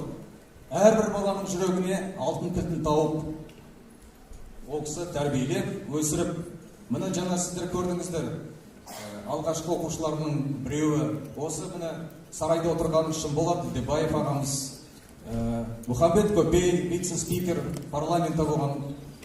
мәжілістің вице-спикері болды кезінде, сенаттың вице-спикері болды. Сондықтан оқушылары, мен ойлаймын, қазір бүгінгі күнінде 70-тен асқан, 80-ге келіп қалған біздің мұғаліміміз, ұстазымыз деп құшақтап бетінен сүйгенде мен соған таңғаламын. Расында да мұғалім деген бұл үлкен мамандық екен. Енді бізге келсек, біз перзентханада 1000 баладай бізде өмірге келеді. Оның жаңағы 500-і кеңші болса, сол қалған 500-ден мен ойлаймын, алтын мұғалымдар шығады деп ойлаймын. Біз өз үлесімізді қосамыз деп сіздерге ұрпақ келесі сіздің ізбасарларыңыз бізден перзентханадан келеді деп ойлаймын. Бүгін міне 80-нен аса келіп отырмын. Бүкіл жаңағы Ұлытау облысынан көп рахметімді айтам. Енді мен рахметімді бірінші облыстың әкімі Берік Әбдіғалиұлына айтқым келеді. Екінші мен рахметімді облыс білім басқармасы Сапура Сейдуалиқызына рахметімді айтқым келеді, басымды иіп. Рахметімді айтып кетіп, міне білім саласының 27 мектептің директоры болған, қазір білім саласының Жезқазғанда басқаратын Жеңіс Едігеұлы. Сәтбаев қаласына келсек, өзіміздің бауырымыз, әрі мықты осы жерде басшы Берік Базылұлы Ақшбековке. Сәтбаев қаласының әкімі отыр бізде, Шапағат Оңбайұлына рахмет айтқым келеді. Енді осы Сапура Сейдуалиқызы, мен жаңа анамызбен біз хабарластық, қазір ұялы телефон деген бар, ол кісі басын иіп рахметін айтып отыр. Біз де осы балалардың атынан көп рахмет айтамыз. Енді сіз сыйлаған сол гүлді 27 мектептің ұжымына анамыз тапсыр деп отыр маған. Мен соған 27 мектептің директоры.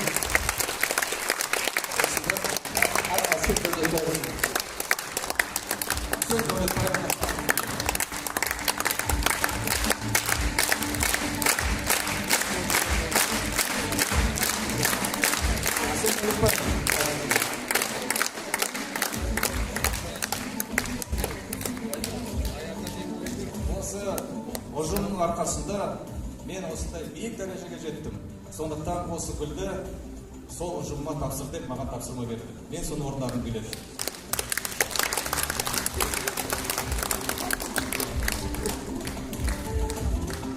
Көп рахмет, Тұрсын Дәулетбайұлы.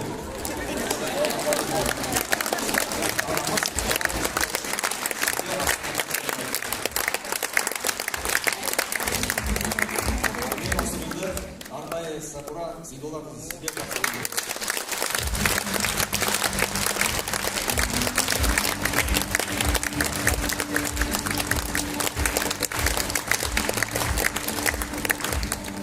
Осы бір гүлді енді мен осы Сәтбаев қаласының білім басқармасына, ол кісі Берік Базылұлына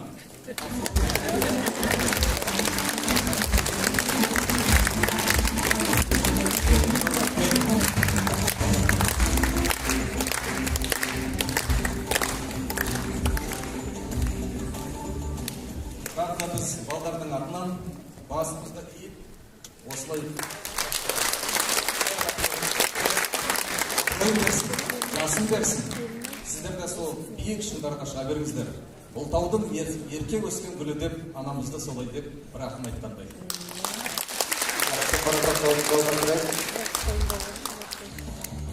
Грамоты табысты мектеп командалық жұмыстың нәтижесі тақырыбындағы Шабал Бейсенбеков атындағы 3-ші облыстық педагогикалық байқауының педагогтың кәсіби дамуы, ізденіс және тәжірибе бағыты бойынша қатысқаны үшін Жезқазған қаласы Қабдеш Шыңғысов атындағы нөмір 5-ші жалпы білім беретін мектебінің командасы марапатталады.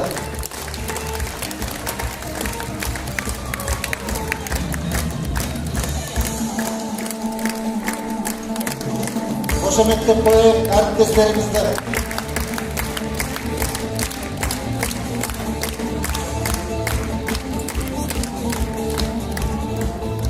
Педагогтың кәсіби дамуы, ізденіс және тәжірибе бағыты бойынша қатысқаны үшін Жаңарқа ауданы нөмір 1-ші мектеп лицейі марапатталады.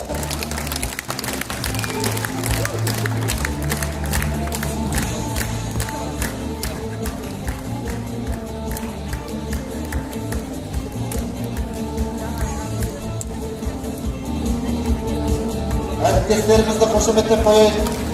Марапаттарымыз құтты болсын. Осындай грамотамен білім берудегі инклюзия, мектепте инклюзивті ортаны қалыптастыру бағыты бойынша қатысқаны үшін Қаражал қаласы нөмірі 3-ші жалпы білім беретін мектеп командасы марапатталады. Қошемет.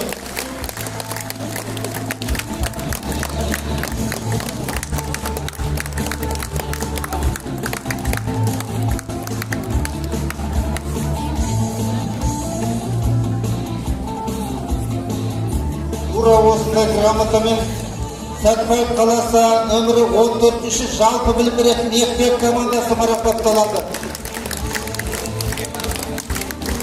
Сәтбаев қаласы 14-ші мектеп.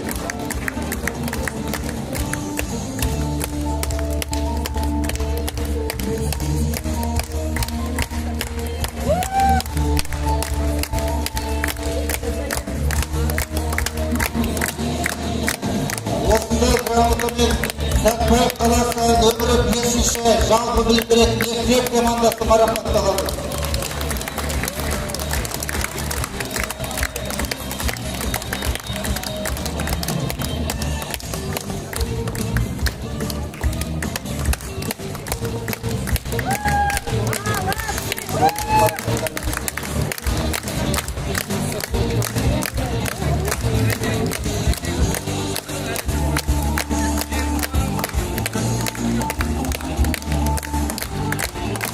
Осындай грамотамен Жаңарқа ауданы Қызылжар жалпы білім беретін мектеп командасын құттықтаймыз.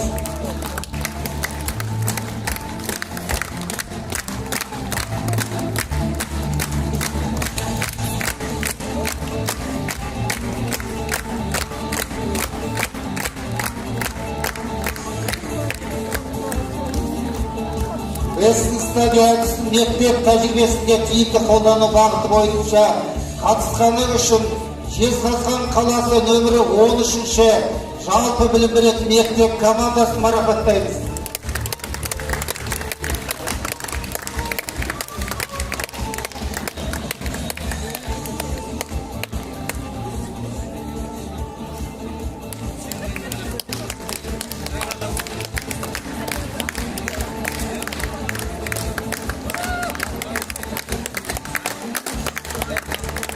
Осындай грамотамен Жаңарқа ауданы Әлібаев атындағы мектеп командасын марапаттаймыз.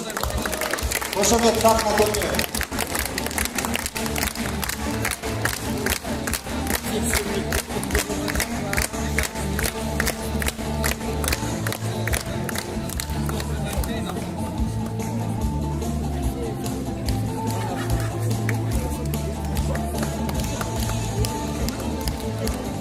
Грамотамен Ұлытау ауданы Сарысу ауылы нөмірі 7-ші мектеп командасын марапаттаймыз.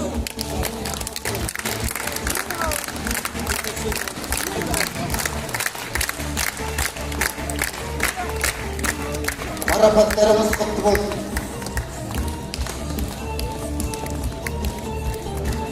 Сарысу орта мектебі менің ауылым.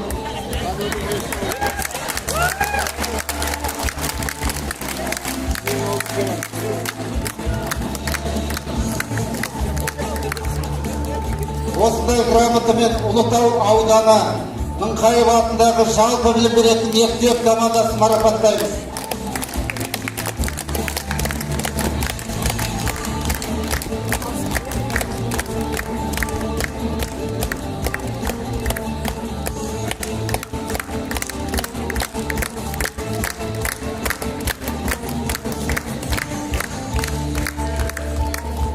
Білімнің шарықтау шегі сапа менеджменті бағыты бойынша қатысқаны үшін Қаражал қаласы нөмірі 7-ші жалпы білім беретін мектеп командасы марапатталады.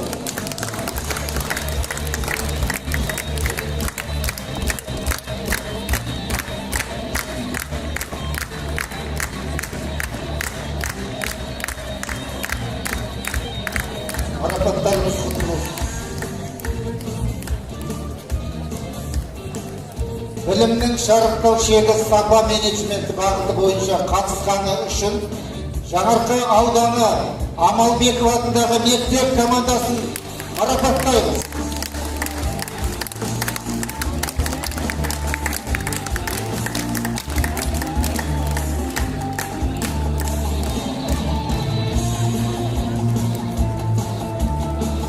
Қошеметтеп қойған әріптестерімізді.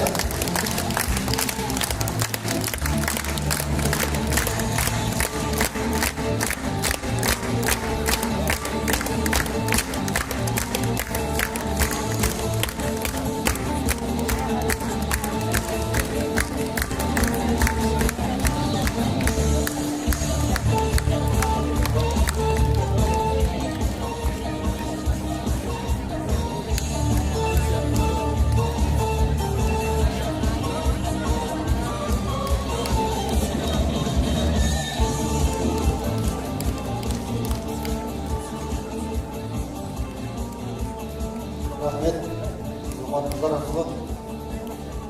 Құрметті әріптестер, баршаңызды бүгінгі марапаттарымызбен тағы да бір мәрте құттықтаймыз.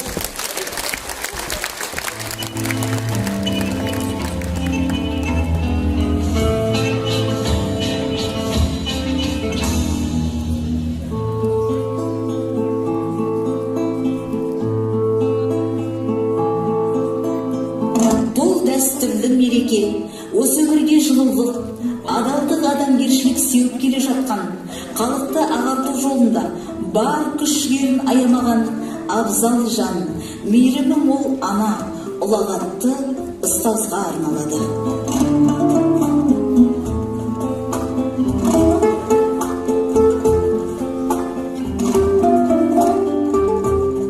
Шабал Бейсенбекқызы, ұлы тұлға Қаныш Имантайұлы Сәтбаевпен бірнеше рет кездескен екенсіз. Бала кезіңізде кездескеніңіз жайлы әңгімелеп бересіз бе? Иә балам, маған ұлы тұлғаның есімі тым ыстық, өмір жолы өнеге. Бұл менің 6 класс оқитын кезім. 1949 жылдың маусым айы болса керек. Бір кезде қазір біздің ауылға қаныш келеді екен деген жағымды хабар үлкендер жағын әбігерге салды. Мен әлемге әйгілі ұлы кісіні көретініме қатты қуандым. Қаныш Имантайұлы Терсақан, Қоскөл өңірін аралауға шыққан екен.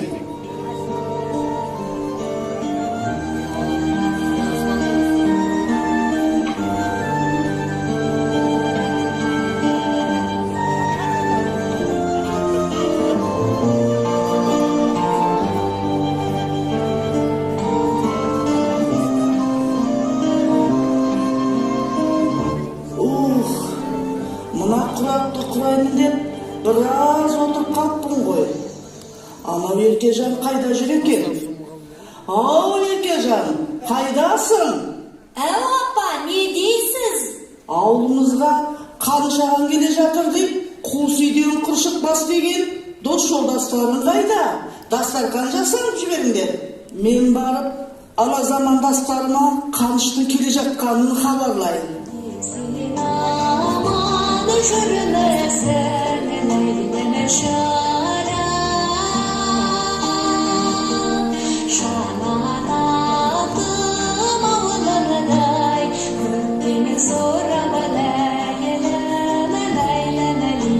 Замандастарым, мынау не отырыс? Ау, отырмағаннан ағыл дейсің енді бізге. Ау, ауылға Қаныш келе жатыр дейді. Одан хабарларың жоқ ау сендердің сірә. Қай Қаныш? Өзіміздің келші Қаныш қой. Замандастар ау, жүріңдер онда, бәріміз болып Қанышты күтіп алайық. Балалар, алақай, Қаныш аға келеді екен. Рас па? Шын айтасың ба? Рас. Әкем айтты. Әне, машина келе жатыр. Мен де көрдім.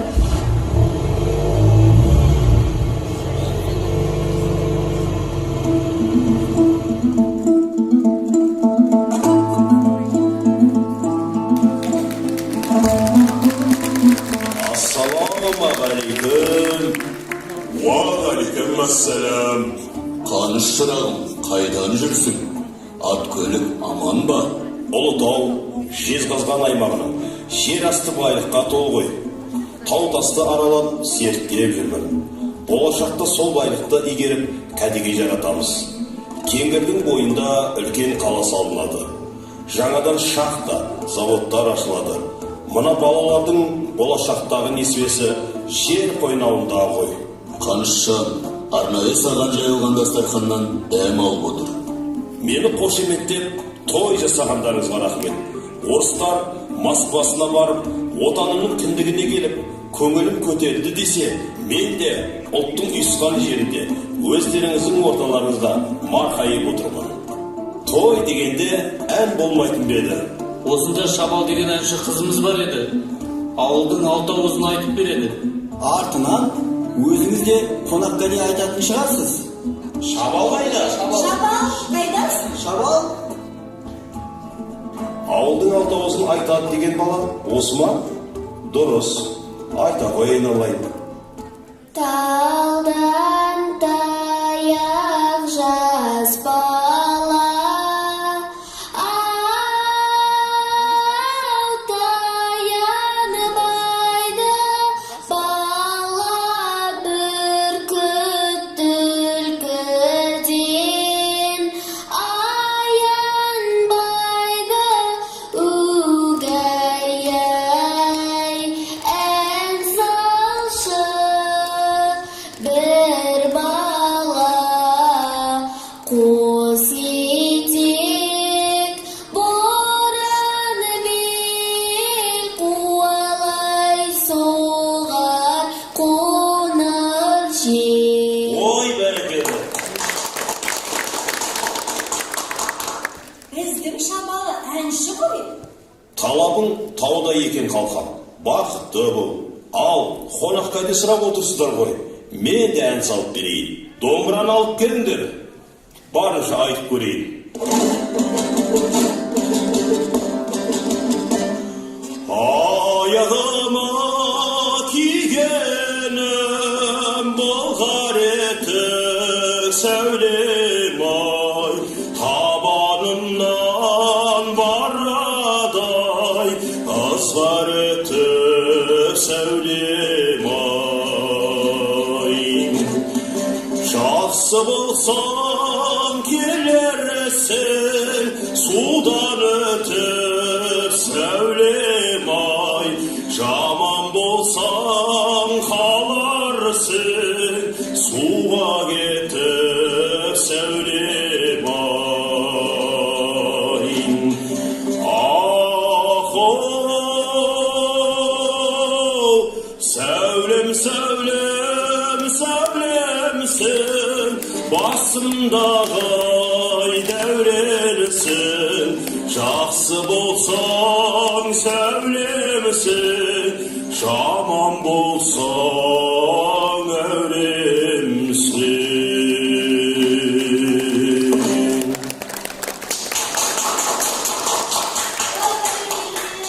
Ал енді жерлестер, мен жүрейін. Қаныш балам, аман бол, амандық саулықта кездесейік. Жортқанда жолың болсын балам.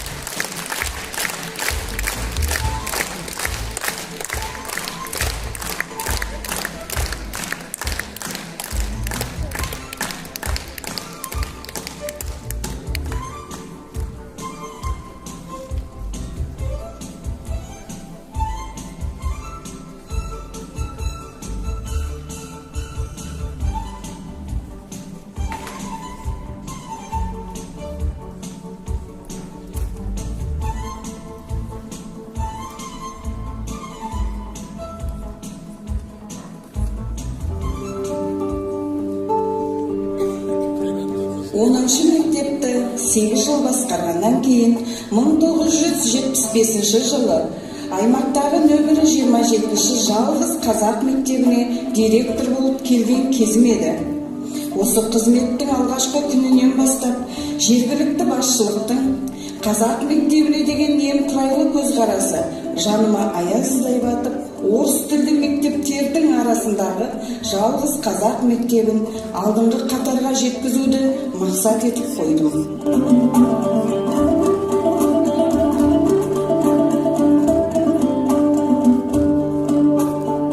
Дөңгелек столға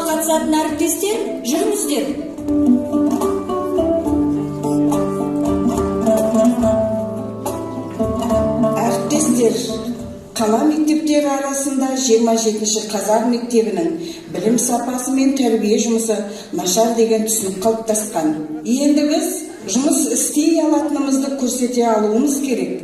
Қалай ойлайсыздар? Осыған күшіміз жете ме? Менің ойымша жетеді. Өз идеяларың, фантазияларың болу керек. Текке жүрмей іздене беріңдер. Бір күнді, тіпті бір сәтті де бос өткізбеңдер. Жаңалыққа бастайтын жолдан еш іркілмеңдер. Жұмакүл Рақымбековна, сіз не дейсіз?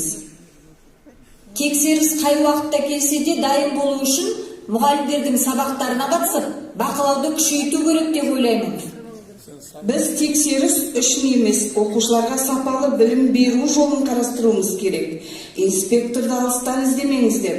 Ол күнде алдарында отырған 30 бала мен үйдегі 60 ата-ана. Сіздердің қандай мұғалім екендеріңіз сол балалардың алған білімімен өлшенеді. Жас маман Құлманов не дейді? Жаңалықты сапалы білім беру үшін техникалық құралдармен жабдықталған кабинеттік білім беру жүйесіне көшу керек. Келісесіз бе Зағира Құлыбекқызы? Ол үшін арнайы пән кабинеттерін безендіру керек. Бірақ мектебіміздің материалдық техникалық базасы нашар ғой, оны қалай жасаймыз? Мәриям Ибрагимовна айтсын ойын. Әрине, жабдықталған кабинет болғаны жақсы ғой. Бірақ оқушылар мен ата-аналарды мектептегі оқу тәрбиесіне қалай тартамыз?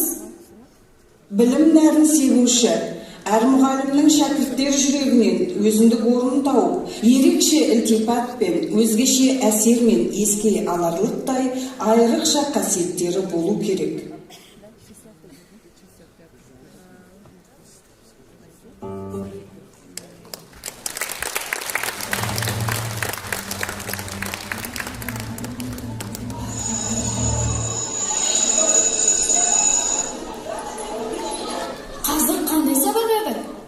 Әдебиет сабағы. Менің ең сүйікті сабағым ғой. Ой, балалар, қоңырауға 3 минут қалыпты. Жүрде су ішіп келейік.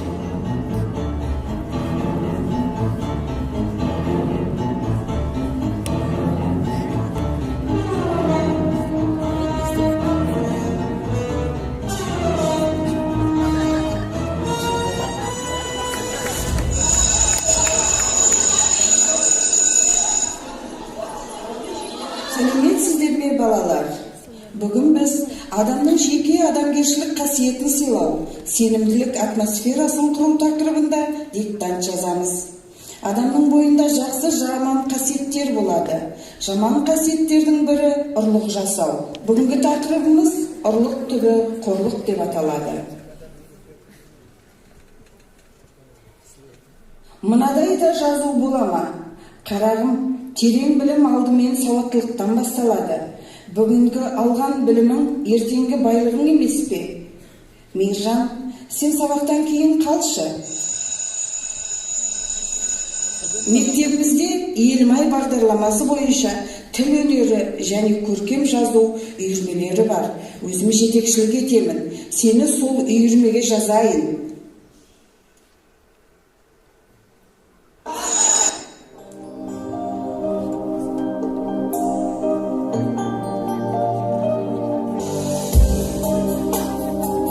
Бастауыш сыныпта оқуым да, жазуым да нашар болды. Оған да негіз бар. Мүмкіндігі шектеулі ағам екеуміз әжемнің тәрбиесінде болдық. Сіз менің балалықпен жасаған қателігімді білсеңіз де, басқа балалардың алдында мені ұялтпадыңыз. Ал жазуымды көргенде одан сайын ұялдым. Сосын үйірмеге барып жүрдім. Ол жерде мен сияқты балалар бар екен. Сіз бізбен асықпай, басынан бастап жұмыс жасадыңыз. Сол кездегі төзіміңізге риза боламын.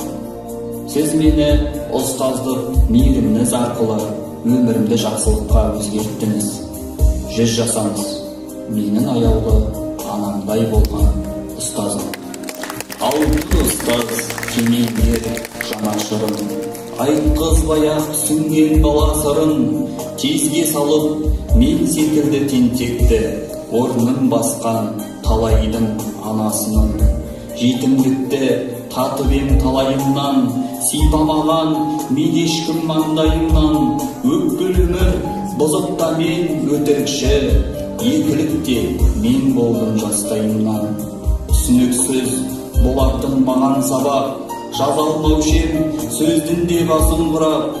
Тағдыр мені кез қылды өзіңізге, еске аламын сол күнді қазір жылап. Содан бері көрсетпей оғаш қылып, жазуды да жазғанмын қатар тізіп. Мүмкін мықты жазушы боларсың деп айтатынсыз кей кезде маған күліп.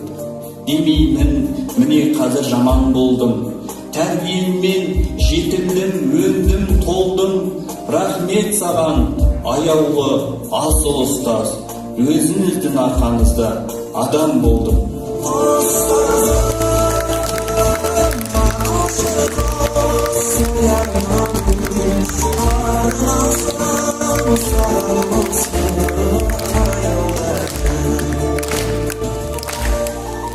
Міне, осы мейіржан сияқты мыңдаған шәкірттерімнің білімді маман, абыройлы азамат болып өскендерін, өмірден өздерінің орындарын тауып, елінің гүлденуіне үлестерін қосқанын көріп қуанамын. Менің де өмір жолымда бастауыштағы ұстазым Бүлше Жалмағамбетова, жоғары оқу орнында Мәлік Ғабдуллин, кәсіби өміріме жолдама берген Қабден Шыңғысұлы, басшылық жұмыстың мол тәжірибесін үйреткен Хакима Тайырқызы болды. Осы кісілерден дәріс алмасам, егер менің басшылық жолында мектеп ұжымдары демеп қолдамаса, шәкірттерім ел мақтанарлық азамат болып қалыптаспаса, осындай дәрежеге жетер ме едім?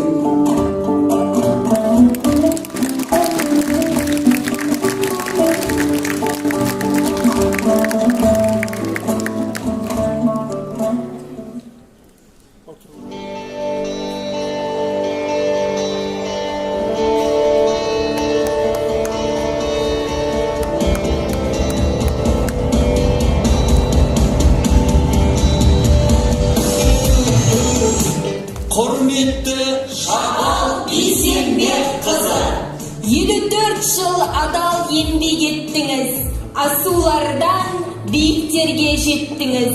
Өнегелі өмір сүріп үлгілі, көп жүрекке сенім дәнін септіңіз. 30 жыл басшы болған аяулы бізге уақыт, ұстаздарға ұстаз болу сіз үшін де бір бақыт. Омырауда жарқырайды жұлдыздар, уақытқа өткен шақты жырлатып. Елмай ақ мақсатты айқындады, ұлттық өнер, салт дәстүр айқын бәрі. Айналып озық үлгі мектебіне, тізгінінен тәрбие тайқымады. Ғалымға еліктетіп атағарман, ғылымға жасты тартты жалындаған. Қызықты 30-дан астам үйірмені жүргізіп алғыс алды ата-анадан. Қыз жібек, қамар сұлу, ақ жүрегім сахнада шеберлікпен қойылды. Республикада лауреат атанып, рухы қазақ биіктетті ойынды. 37 толыққанды кабинет, білім үшін жабдықталды барлығы. Облыс емес, республика бойынша тірек мектеп болып 27 танылды. 2 дүркін Алматы, Мәскеудің қатысып ғалымдары, ғылыми кеңес жұмыстары жалындары. Осы емес пе жалғыз қазақ мектебінің оза шығып, үздік болып танылғаны? Осы емес пе өзге ұлтты сыйлап тұрып, өз ұлтына дара жол салынғаны? Осы емес пе намыс туын биік ұстап, қиын деген қамалдың алынғаны? Таза ұлттық тәрбие білімменен мектебіміз болашаққа адымдады.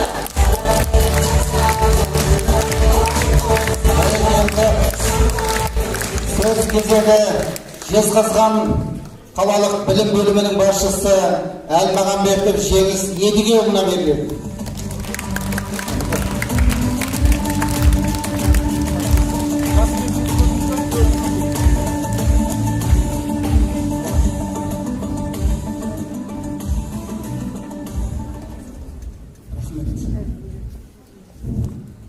құрметті әріптестер, енді 2 қала 3 аудан келіп үлкен іс-шара өтіп жатыр Ұлытау облысында.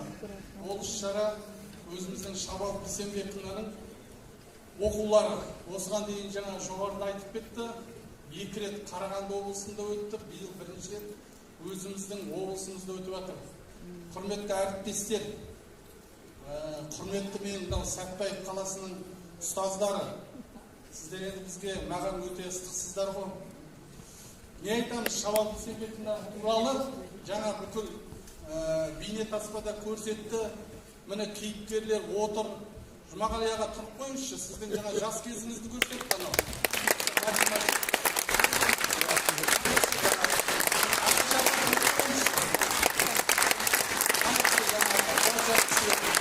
Ертең барлығымызда осы кісілер сияқты боламыз, сіздердің жақсы жолдарыңызды берсін бізге. Енді мен сіздердің көп уақыттарыңызды алмайын, ұзақ жол жүретін кісілер отыр, мына кезде қызметтегі кісілер отыр. Сәтбаев қаласының әкіміне көп рахмет айтып күнге отырсын. Мен көрген әкімдер бас жағында бір 15 минут отырып, содан кейін кетіп қалушы еді. Бұл кезде енді сіздің жұмыс бастылығыңызды білеміз, соны бірақ мына біздің апамызды, Мұзарап әкемізді сыйлап отыр деп өзім сеніп отырмын. Жаңа директорлер айтып жатыр, біраздан бері кітап оқымай кетіп дұрыс сөйледіңіз. Бірақ 8-ші гимназияның директоры тапқыр екен, өзі сөйлемей сізге сөйлейді.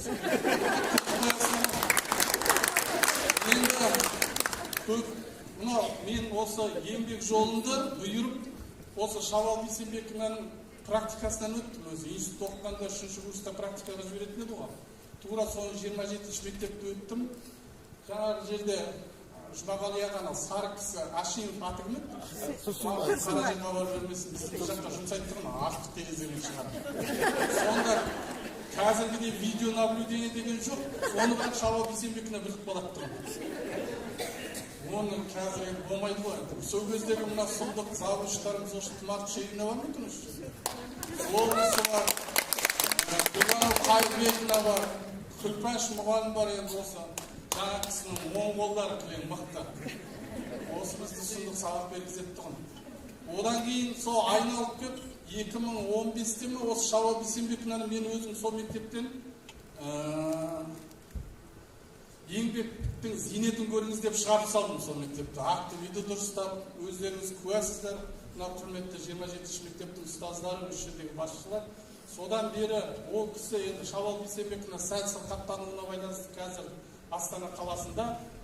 Ол кісінің осы жаңа айтып кетті, 10 баланы дүниеге әкелді деп, балаларының барлығы әр жерде қызмет істейді. Міне қазір осы алдарыңызда жаңа сөйледі Жомарт Мұзарович, осы денсаулық сақтау саласының үздігі. Ол кісінің қасында Шопан Сапарбекова отыр анау. Ол кісі де осы перинатальный орталықтың бүкіл оқуын, магистратурасын барлығын бітірді. Жаңағы айына жетпей толмаған бала, недоношный балалардың барлығының маманы осы жалғыз Ұлытау облысында осы кісі. Өздеріңіз білесіздер, осы бір айдың көлемінде бүкіл Ұлытау облысының перзентханасын осы кісінің қолына әкеліп берді. Сол себепті бір қол шапалақтап қоюға біздің 27-ші мектеп Қара Шаңырақ қазақтың. Ең бірінші осы Сәтбаев қаласында ең бірінші қазақ мектебі сол болған.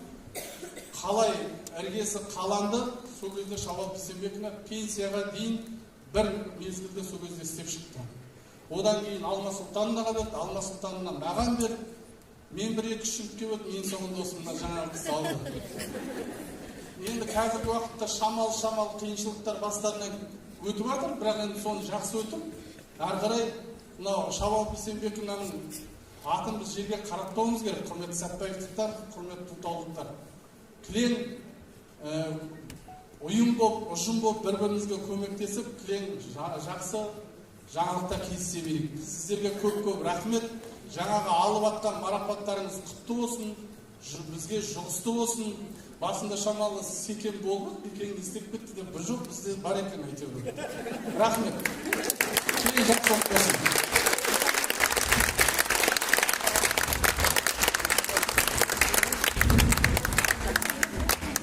ұйықтап жатқан жүректі ән оятар, үннің тәтті оралған ән оятар. Киіз ауық киімің дертін қозғап, жас балаша көңілді жақсылатар деп, Абыз Абай айтқандай, халқымыз ән өнерін жоғары бағалаған. Кезінде Шабал Бейсенбек қызының басқаруымен 120 адамнан құралған үлкен хор ұжымы республикаға дейін танымал болып, 150 сайыскердің арасынан бірінші орын алып, 27-ші мектептің абыройын асқақтатқан екен. Осы орайда Шабал Бейсенбекованың сара жолын жалғастырып келе жатқан мектеп ұжымының сүйікті мектеп әнін назарларыңызға ұсынамыз. Сөзін жазған мектеп директоры Әсем Дәулетбайқызы Алпысова. Әні Мұқан Төлебаевтікі. Көркемдік жетекшісі Гүлнар Құлназарова. Жеке орындауда Алтынбек Сейітбек. Қарсы алыңыздар.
еліміздің ертеңгі тізгінін ұстап, отанын ғаламдық дамудың көшінен қалдырмай, өрге шығарар азамат тәрбиелеу ұстаздарға жүктелген аса маңызды да жауапты міндет. Ұстаз деген сөз біз үшін қашанда қадірлі, қасиетті. Облыстық деңгейде өткізілген Шабал Бейсенбекова оқулары өз мәресіне жетті. Келесі кездескенше амандықта жүздесейік. Мереке құтты болсын.